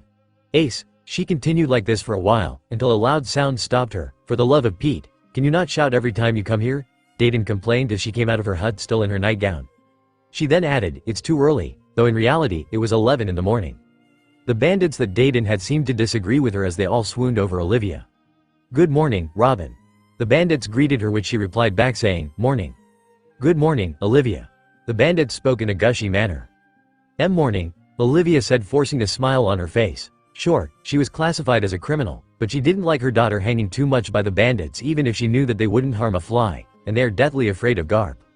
"But it's the only way to call out for Luffy," Robin told her. "Why don't you just go inside the forest and find them instead of shouting?" Dayton said, pointing her finger to the forest. Robin shivered at the idea of going alone in the forest. She didn't want to even imagine what kind of beasts live in there given the comical size of the boar that Ace hunted on their first day of arrival. The idea of Luffy living made her tremble. Anything could happen to him. Suddenly, a rustle in the bushes grabbed their attention. The Hurricane Brothers, as Dayton nicknamed, came in front of them. Luffy saw Robin and smiled widely. "Hi Robin. How are you?" he said as ran towards her. "I'm good. How are you today?" Robin said with a blush. "I'm good, but hungry," he said, earning a giggle from the girl from his never-ending hunger. "What, for the love, but you just ate breakfast, Luffy. I mean by breakfast, mine and yours." Ace said, grumbling that Luffy ate his share. "Luffy," Ace spoke, "stop chatting with your girlfriend and come help me with something." Ace was afraid that the more Luffy spent with Robin, he would be easier to trick, but he couldn't resist teasing him. "She's not my girlfriend," the boy screamed as the girl lowered her head to hide a blush. "Morning everyone," a feminine voice called out from the distance. Everyone looked over and saw Makino come up the dirt road holding a basket in her hand. The bandits began to swoon seeing the beautiful barmaid there. To them, seeing two beautiful ladies at the same time was experiencing heaven itself. Robin couldn't help it, but began laughing at the way they were acting. Ace slapped his head at the silliness of the bandits. They seemed like a bunch of toddlers. When she finally arrived, she said, "Hi guys, how are you all doing?" "We're fine," the bandits replied. She then averted her attention to the mother and her daughter, so she asked Robin first, "So how are you doing, Robin? Did you like our village so far?" Robin blushed from the way the barmaid was talking with her. She's just so nice that Robin couldn't help it. She responded nonetheless, "Yeah, it's really amazing here." "I bet I know why you like so much," Makino said as she looked over to Luffy, making the girl blush harder. The lady then greeted the girl's mom. "Morning Olivia, tell me, how was your stay here till now?" "It's quite nice actually. The neighbors are nice. The atmosphere is wonderful. And most importantly," she looked over to her daughter who was standing beside the boys now, "Robin's happy." "Well, I hope so," Makino responded. That's when Luffy came over to them and asked her, "What's in the basket, Makino?" "Guess," the green-haired woman told him. "Is it food?" Luffy answered as he began drooling at the idea of food. "Is there anything on your mind other than food?" Ace asked him. "Yeah, Pirate King," the boy told him. "As if you'll ever become Pirate King," Ace teased. "I will," Luffy said, hotly defending his dream. "Yeah, I can't imagine a crybaby like you ever becoming Pirate King," Ace said, making his brother angry. The younger brother bounced on his older brother, causing both of them to start a mini brawl. "Enough boys," Makino chimed in, separating them. "I have a surprise for both of you," she said, perking their interest as she pointed to the basket. "It's new clothes," Makino said happily. The boys on the other hand weren't as happy as her. They replied with a weak, "Hooray." "So come on, everyone stand in a line so I can give it to them," she said happily as the boys stood groaning, wanting this to be over already. The barmaid laughed at them, but couldn't help but notice someone is missing. In the distance, Robin stood watching Makino taking the boys to give them new clothes. She looked at her own and really felt sad. She has been wearing it for who knows how long. Her mother noticed the sad look in her daughter's eyes. She felt her heart break apart. She really needed to find a job to bring money to their house. All the food and furniture they had till now were generous donations from the neighbors, cause of Garp's request, but she couldn't keep this up. She needed to earn her own money. Makino then scolded the boys. "Where are your manners?" The boys looked at each other confused, not knowing what they did wrong. "Didn't you hear the old saying that ladies always come first?" she said, smiling as she looked over to Robin, who was stunned at first. "Come on dear, I also made some new clothes for you too." The girl was shocked to know that Makino took her into account too. She looked at her mom, who gave a nod of approval. A huge smile made its way onto her face as she ran over to Makino. "Come on. Let's go over to the bushes so we can change those clothes. I made you a new outfit that I know you look beautiful in it," Makino told her. "Thank you, Makino," Robin said to the older woman. "Oh, there's no need to, sweetheart. I always wanted to make clothes for little girls." As the two girls made their way over the bushes, Makino asked Robin, "Where did you get this horrible piece of clothing in the first place?" Robin replied in a depressed tone, "My aunt gave to me. She said I wasn't worth buying new clothes, so she'd always give me old worn-out clothes of my cousin." This statement made a vein to appear on Olivia's forehead from anger.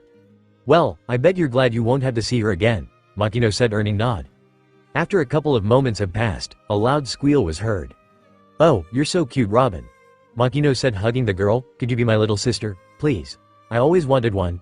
In fact, she was hugging her so tightly the girl was having trouble breathing. "Makino, I can't breath," Robin wheezed from Makino's embrace. Makino let her go, apologizing, saying that she just looked so cute. When she ushered for her to come out, Robin refused. "Come on, Robin. Let's go show your new clothes," Makino said softly. "I don't want to," the girl replied shyly. "What if they don't like?" she asked, nervous. "Nonsense, you like amazing. I bet they'll all like it," the green-haired woman said, "especially Luffy," said. Boy's face now was red, wondering what Robin looked like. "Really?" the girl said. "Of course, I'm sure of it." Then both girls came from behind the bushes. At the sight of Robin, Luffy's face went full crimson. Even Ace couldn't help but blush a little. Now, instead of her old brown dress, Robin was now wearing purple dress that went down to her knees that had brown buttons on it. The dress also had pockets on each side of it. She now also wore small strapped sandals. "So boys, what do you think?" Makino asked, waiting especially. Ace begrudgingly said, "She looks nice." This made Robin blush a little. Makino then turned her gaze to Luffy and asked him, "So, Luffy, what do you think?" The boy just stood there staring at Robin, not able to say a word. This made the little girl grow nervous that her best friend didn't like her new outfit. Finally, Luffy gathered his bearings and said a sentence that made everyone's jaws go slack. "The purple makes your hair shine like the full moon." Robin was now blushing so heavily that she resembled a cherry fruit. She muttered shyly, "Thank you, Luffy." At the same time, she made a decision to always wear purple. Makino was now trying to keep herself from squealing from such a heart-melting scene. She knew that someday they'd make a great couple. Olivia stood there shocked at this boy who liked her daughter so much yet refused to admit his feelings. Ace didn't like this at all. His brother is already falling for her trap. He needed to start working to wake him up quickly before it's too late. As the girl marveled in her new dress, Makino stood beside Olivia, who said, "Thanks for that, Makino. You really didn't have to." "But I wanted to. Seeing Robin happy made me happy as well," Makino said, making the woman smile before frowning a little. Olivia let out a sigh. "Do you know a place that needs an employee? I mean, it's nice that you and the others are helping us out, but I need to find a job to support myself and Robin," Olivia asked. Makino hummed for a bit before saying, "Why don't you come and work for me?" "Really, you'd give me a job?" Olivia said, beyond than happy for such an opportunity. "Of course, besides," Makino said cheekily, "a beautiful woman like you would surely attract the customers." This made the white-haired lady blush. Turning her attention back to the boys, Makino said, "All right boys, it's your turn." As they lined up to get this over with, Ace looked at Robin, who was talking with her mom, then at Luffy. That feeling he had earlier came back tenfold. He needed to end this charade as quickly as possible. After Makino was finished with the boys, they ran around with happy expressions on their face. Makino looked at them and giggled in her hand at their hilarious attitude. She said, "They acting like they're just been released from prison." Olivia laughed and added, "Well, boys aren't known for their patience in regard to clothes matching. They just slap whatever first comes under their hands and get over with it." As the adults spoke, Robin went up to the Hurricane Twins and asked them, "So what are doing today?" Ace spoke up, "Sorry Robin, but you can't with us today," he said firmly, even more than usual. "But why?" Robin said in a sad voice. "Because we're going hunting after certain someone ate our entire food supply," he said as Luffy laughed in the background. Luffy stopped laughing and said, "What? I was very hungry." Then he added, "Why can't Robin come with us?" Ace slapped his forehead. "Luffy, Robin isn't used to the wildlife in the jungle like we are." He stopped for a moment. "Plus the animals in there are ruthless. She'd be easy pickings," he tried to say with a natural tone. "Ruthless," the little girl echoed, shaking in fear, partially for Sake, and mostly for Luffy's. Ace then pointed his finger at Robin. "See, she's already afraid. She won't make it out there even if she's stuck with us." Luffy refused this and went over to Robin and declared strongly, "Then I'll protect her." Robin blushed from this, as the older women came over to them with Makino asking, "Who are you going to protect, Luffy?" Ace seized his chance. "Makino, can tell Luffy not to drag Robin into the forest while we're hunting?" Makino noticed a little bit of hotness in Ace's tone, as if the girl not going with them was something personal, but didn't comment on it, opting to say, "Ace, there's no need to be rude." She then looked at Luffy and said, "But he's right. Robin just isn't used to the wildlife like you and Ace." Olivia just there not knowing what to say, as her daughter came up to her saying, "Mama, can I go with them, please?" the girl asked, looking at her with her ocean blue eyes. Olivia almost caved in for a moment, but she didn't want any harm to come to her daughter, so she said warmly, "No, you can't. The forest is dangerous, Robin. Of all people, I suppose you know that the most. Even with the boys protecting you, you could still get harmed." Robin's head fell down in disappointment, because her mother didn't allow her to go with the boys. Ace on the other felt wonderful. Today he was going to warn his brother about their grandpa's plans, and how this girl was working with him to make them into Marines. His happiness didn't last long though. Luffy then stood up beside Robin and said, "In that case, I'll stay with you here." Robin looked surprised and said, "Really? Of course, I don't want you to be left alone," the boy said as he grabbed her hands, giving a big smile, which in turn she returned. Makino began to quietly squeal at this adorable scene as she said, "One day they're going to make a great couple." At this moment, all rational thought broke in Ace's mind. He could only see red as he felt his brother slip away from him. He hated the idea of losing his brother so much that even he couldn't believe what he said next. "Stay away from my brother, you witch." This outburst made everyone look at Ace with shocked expressions. Robin on the other was afraid from Ace suddenly showing this side, so she asked, fear coming out with every word she spoke, "What's wrong, Ace?" Ace could hardly breathe as stress overcame him. He didn't want it to go down this way, but what happened can't be taken back. He looked at her and spoke firmly, "You heard me. Stay the heck away from my brother." Robin began to shake in fear as Luffy stepped in her defense. "What are you doing, Ace? Stop scaring Robin like that," the boy demanded hotly. Was Ace's only response. His brother was taking her side. Then Makino came and said, "Ace, that's enough. What do you think you're doing?" He just ignored her as he moved forward towards the girl and snarled at her saying, "I know what you're up to, and I won't allow it to happen." Robin was now seriously confused and terrified. He knew what she was up to. What did he mean? She wasn't up to anything. "What do you mean, Ace? Stop saying stupid things." Luffy defended his friend from his brother's accusations. "I'm being stupid. You're the stupid one, not seeing how evil she is." This truly hurt Robin, but at the same time it highly aggravated Luffy for some reason. He looked at Robin's scared face, and he got even angrier. Olivia, who had enough of this, came between the freckled boy and her daughter, saying in pure anger, "Don't you ever speak about my daughter like that." Ace didn't care as he looked back at Robin and Luffy, and ordered his brother, "Luffy, come over now. Can't you see she's going to hurt you?" the boy said in frustration. Luffy said, "Shut up, Ace. Stop treating Robin like that. She doesn't deserve to be treated like after everything she'd been through." A vein appeared on his Ace's forehead from sheer annoyance due to his brother's stupidity, and he screamed, "You, idiot! Can't you see that they are all lies? She made up this story to gain your sympathy. A fool can see through them." Olivia was about to slap the boy for his harsh words toward her daughter, but someone beat her to the punch. Everyone gasped as Luffy's fist collided perfectly with Ace's face, making the boy skid back a little, as the straw-hatted boy screamed, "Shut up, Ace, you don't know anything." Luffy was so angry that his brother was badmouthing his best friend. He acted on instinct. He saw how Robin was treated badly on her home island, so for his brother to disregard it like that was truly angering him. Robin was shocked and sad. Shocked that Luffy hit his brother, and sad that the brothers were fighting because of her in the first place. Ace felt the pain but couldn't believe it. His younger brother just hit him. When he looked at H on the amount of anger on his brother's face, he couldn't believe. He always thought anger was a foreign concept for Luffy. This caused Ace to try a different approach. "Please Luffy, just listen to me," Ace said as calmly as possible. Luffy on the other was still angry as hell. Seeing this, Ace carried on. "This girl isn't what she seemed. This is what she wants. She wants to separate. This is what Grandpa put her up to in the first place. Why do you think he brought here in the first place?" Luffy didn't even acknowledge Ace's remarks. He only said one thing, "Why can't you be more like Sabo?" This statement made everyone go wide-eyed. Ace shook in his place and roared back, "What do you mean by that?" "I mean why you can't be nice like him," Luffy said as he finally calmed down. "Be nice? Why can't you be like him?" Ace said. "Sabo would always listen to me and do as I tell him." "Sabo has been always nicer than ever you've been," Luffy said as tears collected in his eyes at how the day took such a sudden event. "It's because of that you're so spoiled. If he even was a little bit tougher, you could have seen." Ace was cut off by Luffy saying, "Sabo has always been a better brother." This shocked Ace beyond belief that his father said such a thing, and unconsciously said the following, "I see." He started as he looked Luffy dead in the eyes saying, "I also bet that you want me to be the dead one too." Luffy was shocked that his brother told him this. Sure, they were fighting, but after everything they've been through, for him to think like that, it hurt him so much. He felt betrayed that his brother thought so lowly of him, comparing him to one of the thugs he used to beat. With tears in his eyes, Luffy growled, "If that's how you truly feel," he took a deep breath, "then I don't want to be your brother anymore." He then ran into the forest crying all the way. Ace started to twitch uncontrollably, making everyone feel worried. Then he stopped and began to walk stiffly into the forest to be never seen again. Olivia was shell-shocked at how this took a turn for the worst. Both brothers said things that truly hurt the other. She came to a conclusion that this might have to do with something other than her daughter. She noticed Makino and Robin making a run for it after the boys. She stopped them saying, "No, let them have their time to comprehend what just happened." She then dragged both girls away, not leaving a room for argument. She only hoped this won't affect the brothers or her daughter for that matter. As Olivia dragged away a crying Robin and protesting Makino, she told them, "Stop struggling so much.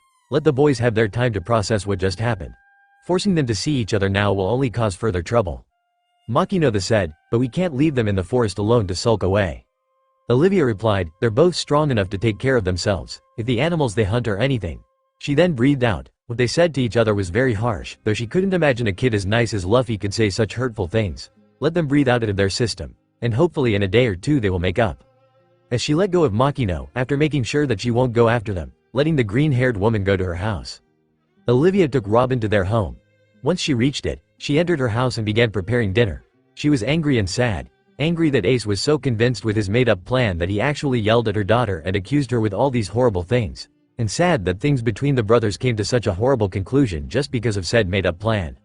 But she couldn't just shake that feeling that this had to do with something bigger than her daughter. Sure, Ace might have said some nasty things about Robin, but it seemed the thought of Luffy and Robin together was what made burst in that way. It was as if he was afraid of being. Then something brought her out of her thoughts. She heard what seemed to be soft sniffling noises. She went to Robin's bedroom and saw her daughter on floor clutching herself in a ball form crying.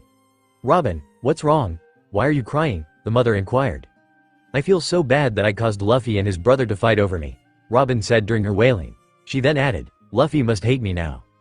Olivia smiled and said warmly, "Dear, Luffy doesn't hate. Didn't you see how he protected?" The daughter stopped crying and took this new information into consideration.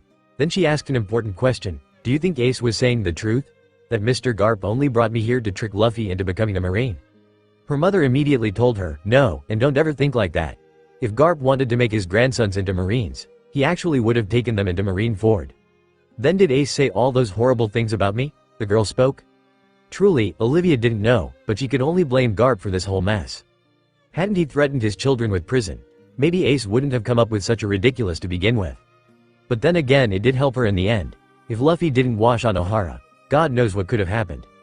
The only reason that she can come up with is the boys didn't grieve their fallen brother, yet causing a feeling of resentment in Ace's heart and what he perceived an attempt to replace said dead sibling. She could only imagine what a young boy his age could feel suddenly losing his brother, almost losing the other, then he sees a new face just walk into the picture. She didn't want to sympathize with the boy since he said such horrible things about her daughter, but she couldn't help herself. His situation was truly unfortunate. He's just hurt. He suddenly lost his brother, then you came into the picture, and given what he'd been through lately, he must have assumed the worst, Olivia explained to her daughter. But now he and Luffy hate each other, Robin said, then added quietly, because of me. Robin, Olivia spoke sternly to grab her attention and told her, brothers fight all the time. Give them a day or two, and they'll forgive each other. Robin took in her words and accepted them, sort of. She still wasn't convinced though. Olivia then poked Robin's cheeks and said, come on, let's go make lunch. The girl nodded, following her mother. She could only hope that her mother's words about the brothers forgiving each other were true. She did still feel horrible that the fight started because of her. As if the universe was trying to make her feel even worse, the brothers didn't forgive each other, instead they did something truly bizarre. The next day, when the mother and daughter made their way up the hill to the bandits' hut, they noticed two new buildings beside the big one. One was nicely built, while the other was horrible at best. They can easily tell who is for whom. Turns out that the brothers did return yesterday, but they each built houses for themselves, declaring that they are independent from each other. As per routine, Robin went to Luffy's house as she usually played with him. She tried her best to ignore Ace's, "This all your fault," looks. As she stood beside the little house, she greeted her friend with a smile. "Hi Luffy, how are you today?" Luffy smiled at her widely, then said, "Great, I hope aren't sad about yesterday." Robin blushed at how Luffy cared for her, but secretly she hoped that this care won't ruin his relationship with his brother more than it already did. "So why did you build this?" Robin asked. "I built because I am the strongest one here," Luffy declared, then he added, "I don't want to sleep with a big meanie." Ace merely scoffed at this, not caring enough to even reply to him. "Plus the Pirate King can't be tied down by anyone," Luffy said, smiling as he thought about his dream. Robin smiled too. It was his optimistic behavior that drew Robin toward him. A laugh from the other house drew their attention. Ace stopped and looked at his brother, as if someone like you could e.g., he said. Luffy's anger began to rise as his dream was being badmouthed, but Robin held his hand and shook her hand, telling him not to get anger. Calming down, he tried to zone out his older brother, but Ace kept pushing his buttons and he did it masterfully. Also, since when a crybaby like you could ever be the Pirate King, Ace mocked his younger brother as he knew how much Luffy hated being called this. Luffy then shouted, "I'm not a crybaby." "Yes, you are." Ace spoke, "Only a crybaby says he's not a crybaby." "No, I'm not," Luffy yelled angrily. "In fact, Instead of Luffy Land we should call it Crybaby Land, since it contains all the crybabies of the world," Ace said as he smirked at how angry Luffy was. "At least, I'm not a jerk," Luffy retorted, apparently striking a nerve in Ace. Ace looked at him with a dark aura around him, unnerving Robin seriously, though it didn't faze Luffy a bit. "What was that?" "You heard me," Luffy said. "I dare you to repeat it." Ace challenged him, cracking his knuckles ready for a fight. "I said," Luffy began, then he slowly repeated his words. As both boys were now practically ready to rumble, beating the hay out of each other, Makino, who has arrived moments ago, made her presence known. "Enough out of you two. You should be ashamed from the way you're behaving. Now apologize to each other and get this over with," she scolded the boys. Both boys looked at each other, then at Makino, and screamed, "On my dead body. He started it." Then they went back to glaring at each other. As this was happening, if Robin didn't feel so bad before, she sure was now.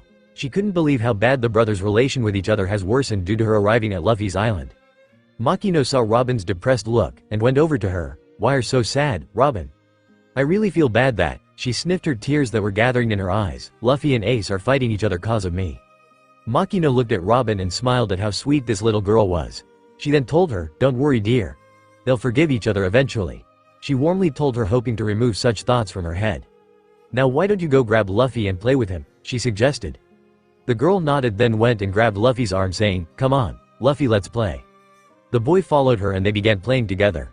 Makino then went back to where Olivia was standing, said woman, trying her best to ignore the bandit swooning over her, and stood beside her. Olivia curiously looked at Ace, who was currently throwing unseen arrows at the children playing around, and asked Makino, "I still don't get it. Why would he think that Garp set us up for such a ridiculous idea?" "Well, Garp is known for some weird stunts to convince the boys to join the Marines," Makino started, and then she continued. "He once tied the boys to a tree with meat on them to attract lions to them in hope of convincing them to join the Marines." Olivia blinked, dumbfounded, but couldn't help herself as she asked, "What happened?" "Nothing," Makino said at first, but she then added, "The boys broke free and ate the lions for dinner that night." She finished. Olivia was clearly amazed at the end, knowing that the boys are the most dangerous creatures in the forest. But of course, that was when Sabo was around. He always acted as the brains of the bunch. Makino trailed off a little, then she added, "Now that he's gone, both boys are easier to get into fights that he usually prevented." Olivia understood what she meant, but then inquired, "But when Luffy talked about his brother, he glorified him. I thought he would a wiser version." Makino laughed and spoke, "Afraid not. They're not even same blood," she said, making the ex-scholar's eyes go wide as she looked at both boys back and forth over and over again for a good 3 minutes. "Really, but they look so alike," Olivia exclaimed. "I know. It's weird," Makino said, but she carried on saying, "But regardless, that's the truth." Makino then said, "Believe it or not, they weren't always brothers. In fact, the first time Ace met Luffy, he tried killing him in all ways possible," she finished, shocking the mother. "But then for some reason, they became inseparable," Makino lamented, smiling. "Then one day, they declared that they were brothers with Sabo.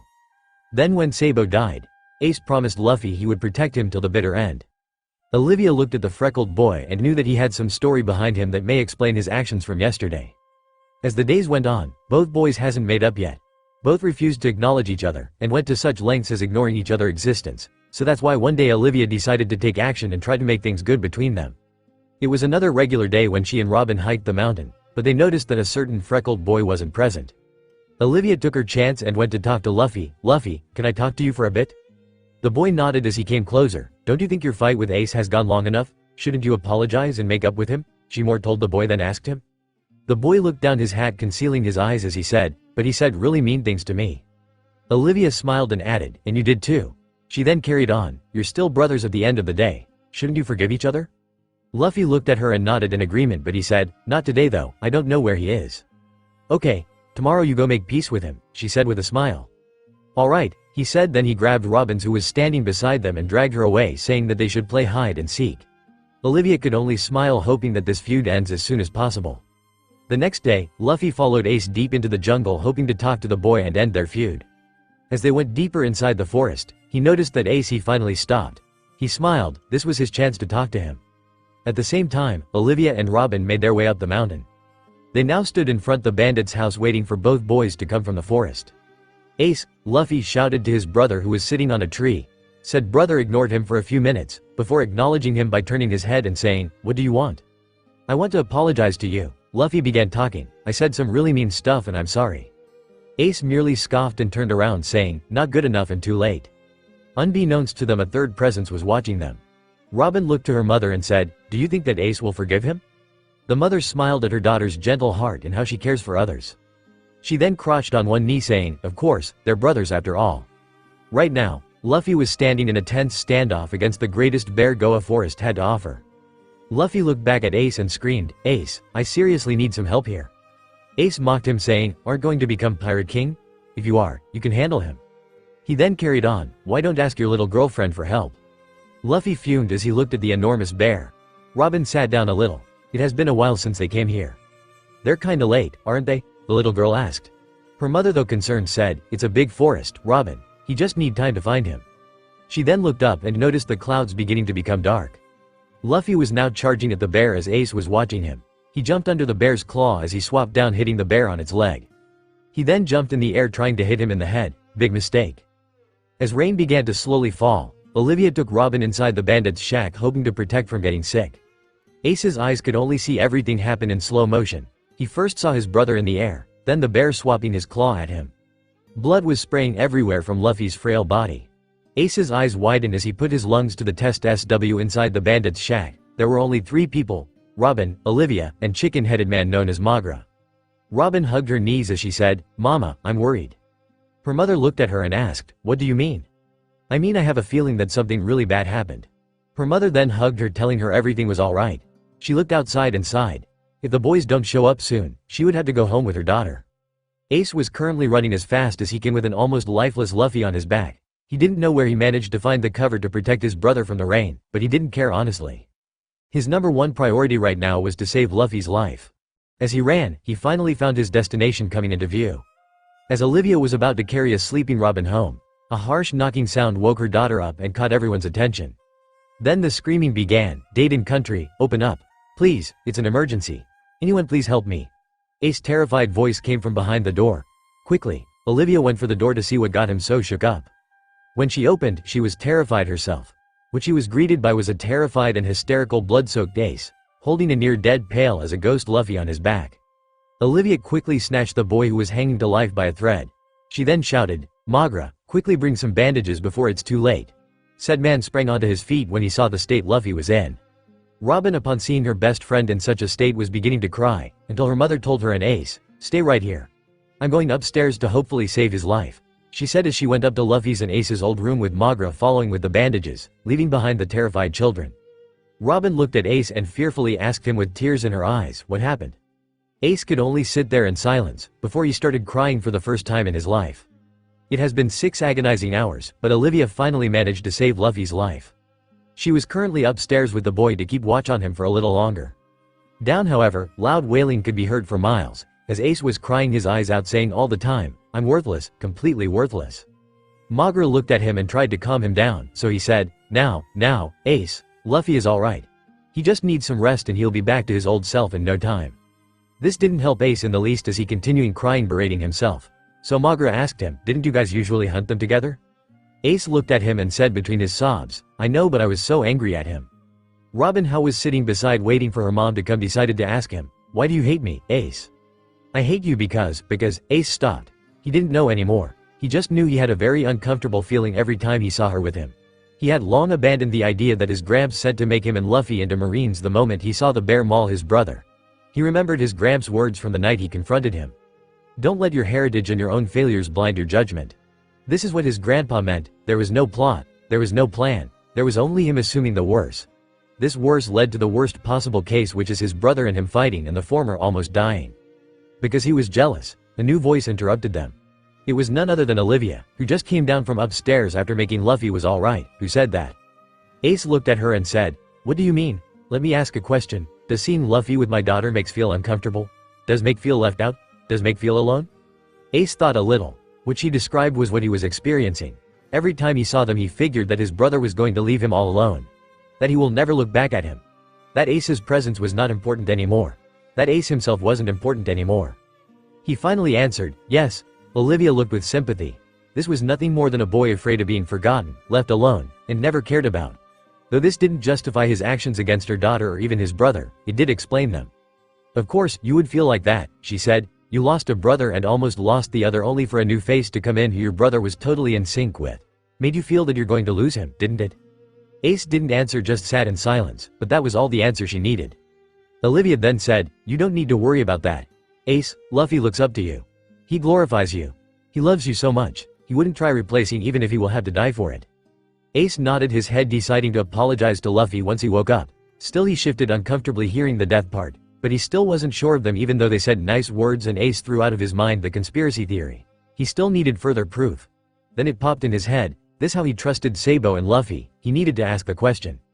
He looked Robin dead in the eyes, and asked her, "What would you say if I told Gold Roger had a child?"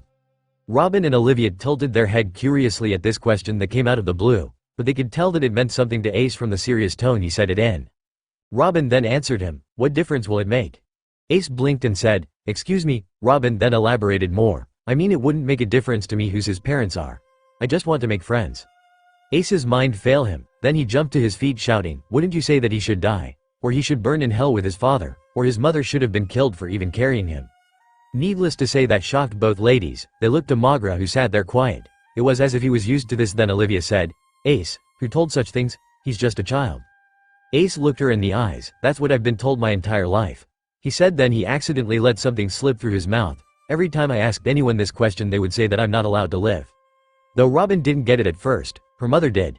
Olivia refused to believe such a theory, so she asked him, "Ace, are you saying you're Roger's son?" Ace panicked. He let something slip, but if they're as nice as Luffy say they have to accept him. Plus it's already too late to take anything back at this point. He took a deep breath and said, "Yes." Olivia wanted to argue, but then her mind took back to the ship where Garp told her that if the stars never gave her a second chance, he would have helped her anyway. That she wouldn't be the worst secret he's hiding. But how? She didn't deny it, but it was simply impossible. By all accounts, you should be 11 or nearing 12. How are you just 10? There are things that didn't make sense. Ace could tell that Olivia believed him, but she was having a hard time at it. It wasn't a bad thing. Sure, when a kid tells you that he's the son of the guy that died about 11 or 12 years ago and he's only 10, it wouldn't make much sense. He hated answering that question. Because his mother pulled off a miracle. Dayton answered as she entered the house with Makino. "I know you don't like hearing about this part, Ace, so why don't you go outside?" the bandit lady said. Ace only sat there not answering, so Dayton scoffed saying, "Fine by me. Just don't beat yourself too much." "What do you mean she pulled off a miracle?" Olivia inquired. "You see, after Gold Roger capture, news spread out that he was in a relationship with a woman in the South Blue," Dayton started. "So naturally, the Marines needed to carry out justice," the bandit lady said with distaste in her mouth, and then she carried on. "So they went to said island and began searching any woman who they suspect was pregnant or any child born during Roger's stay were. Well, I assume you got the idea." MTO check on Olivia cause she didn't come to work yesterday and didn't find her at home, gasped in fear. "But how? They're children." Olivia was also shocked. She knew the world government was cruel, but this just takes the cake. She reached out for her daughter who was also shivering at the implications of what Dayton just said and hugged her tightly. "Huh, Makino. That's the world government we're talking about. There are no limits to what they can do just for justice," she said, earning a nod from the now traumatized barmaid. She then continued. Ace's mother not wanting to see her child having such a fate did the impossible. She held Ace in her stomach for 10 extra months after his due time came, only giving birth when the Marines left. She handed off to Garp and well. No more was needed to be said. Her body simply gave out from the stress. The three girls who didn't know of Boy's story felt their hearts go out for him. To have your entire life told you aren't supposed to live. It must have been dreadful. Olivia could only think, was this going to be her daughter's life if the worst happened on Ohara? She was brought out of her thoughts by Ace saying, "You know, it's really refreshing to know you're the reason that your mom's dead." Makino went and hugged him and said, "Ace, never say that again." Olivia then came and said, "Indeed, Ace, when your mother gave her life to you, she wanted you to live happily. She didn't care if she died or not. In her eyes, it was the least she can do." Ace looked at them and saw Robin looking at him, and she had a very sad look on her face as she said, "Ace, I'm sorry you had such a hard life." "It's okay," he replied in low voice. They then all heard groaning from upstairs, and both children bolted it to see the rubber boy. Currently, Luffy woke up groaning from pain. "Ouch," he said. He then saw the door get bust open with both Ace and Robin crying, "Luffy, you're okay." He was shocked, for as far as he knew Ace, he never cried once, so he exclaimed, "Ace, you're crying." "I'm just happy, you're okay," Ace said between sobs. "I'm really sorry, Luffy. This wouldn't have happened if I wasn't a jerk." "It's okay, Ace. I still love you," Luffy said. Then he cried, "And I'm sorry too, cause I was mean to you." Robin then came crying as well. "Luffy, are you alright?" "Yeah, I'm alright," he replied. Ace then looked at Robin, and did something no one expected. He bowed down his head, and said, "Robin, I'm sorry. I never should have said those horrible things about you." He then added, "Is that friendship offer still on the table?" Robin smiled. "I forgive you, Ace. And of course, I'd like to be your friend," she said as hugged him, making him blush a little. He then looked at his brother's red face, and smiled cheekily as he hugged Robin back, enjoying the anger he was causing. The adults outside were smiling, with Dayton and her bandits crying at this scene. At the end, they were all happy that things worked out for the best. After this day, Ace finally accepted Robin. The three would spend their time playing together. Now, Robin would follow them around the forest with a small first aid kit to treat their wounds after they hunted animals. Though her mother knew who she was worried about and would always tease her to see her blushing. They all laughed their heads off when one time the children came back from hunting with Luffy covered in bandages due to a small cut, while Ace only had a sticker from nasty wound he had on, complaining all the way that the girl was picking sides. After they arrived in front of the adults, the children began to laugh.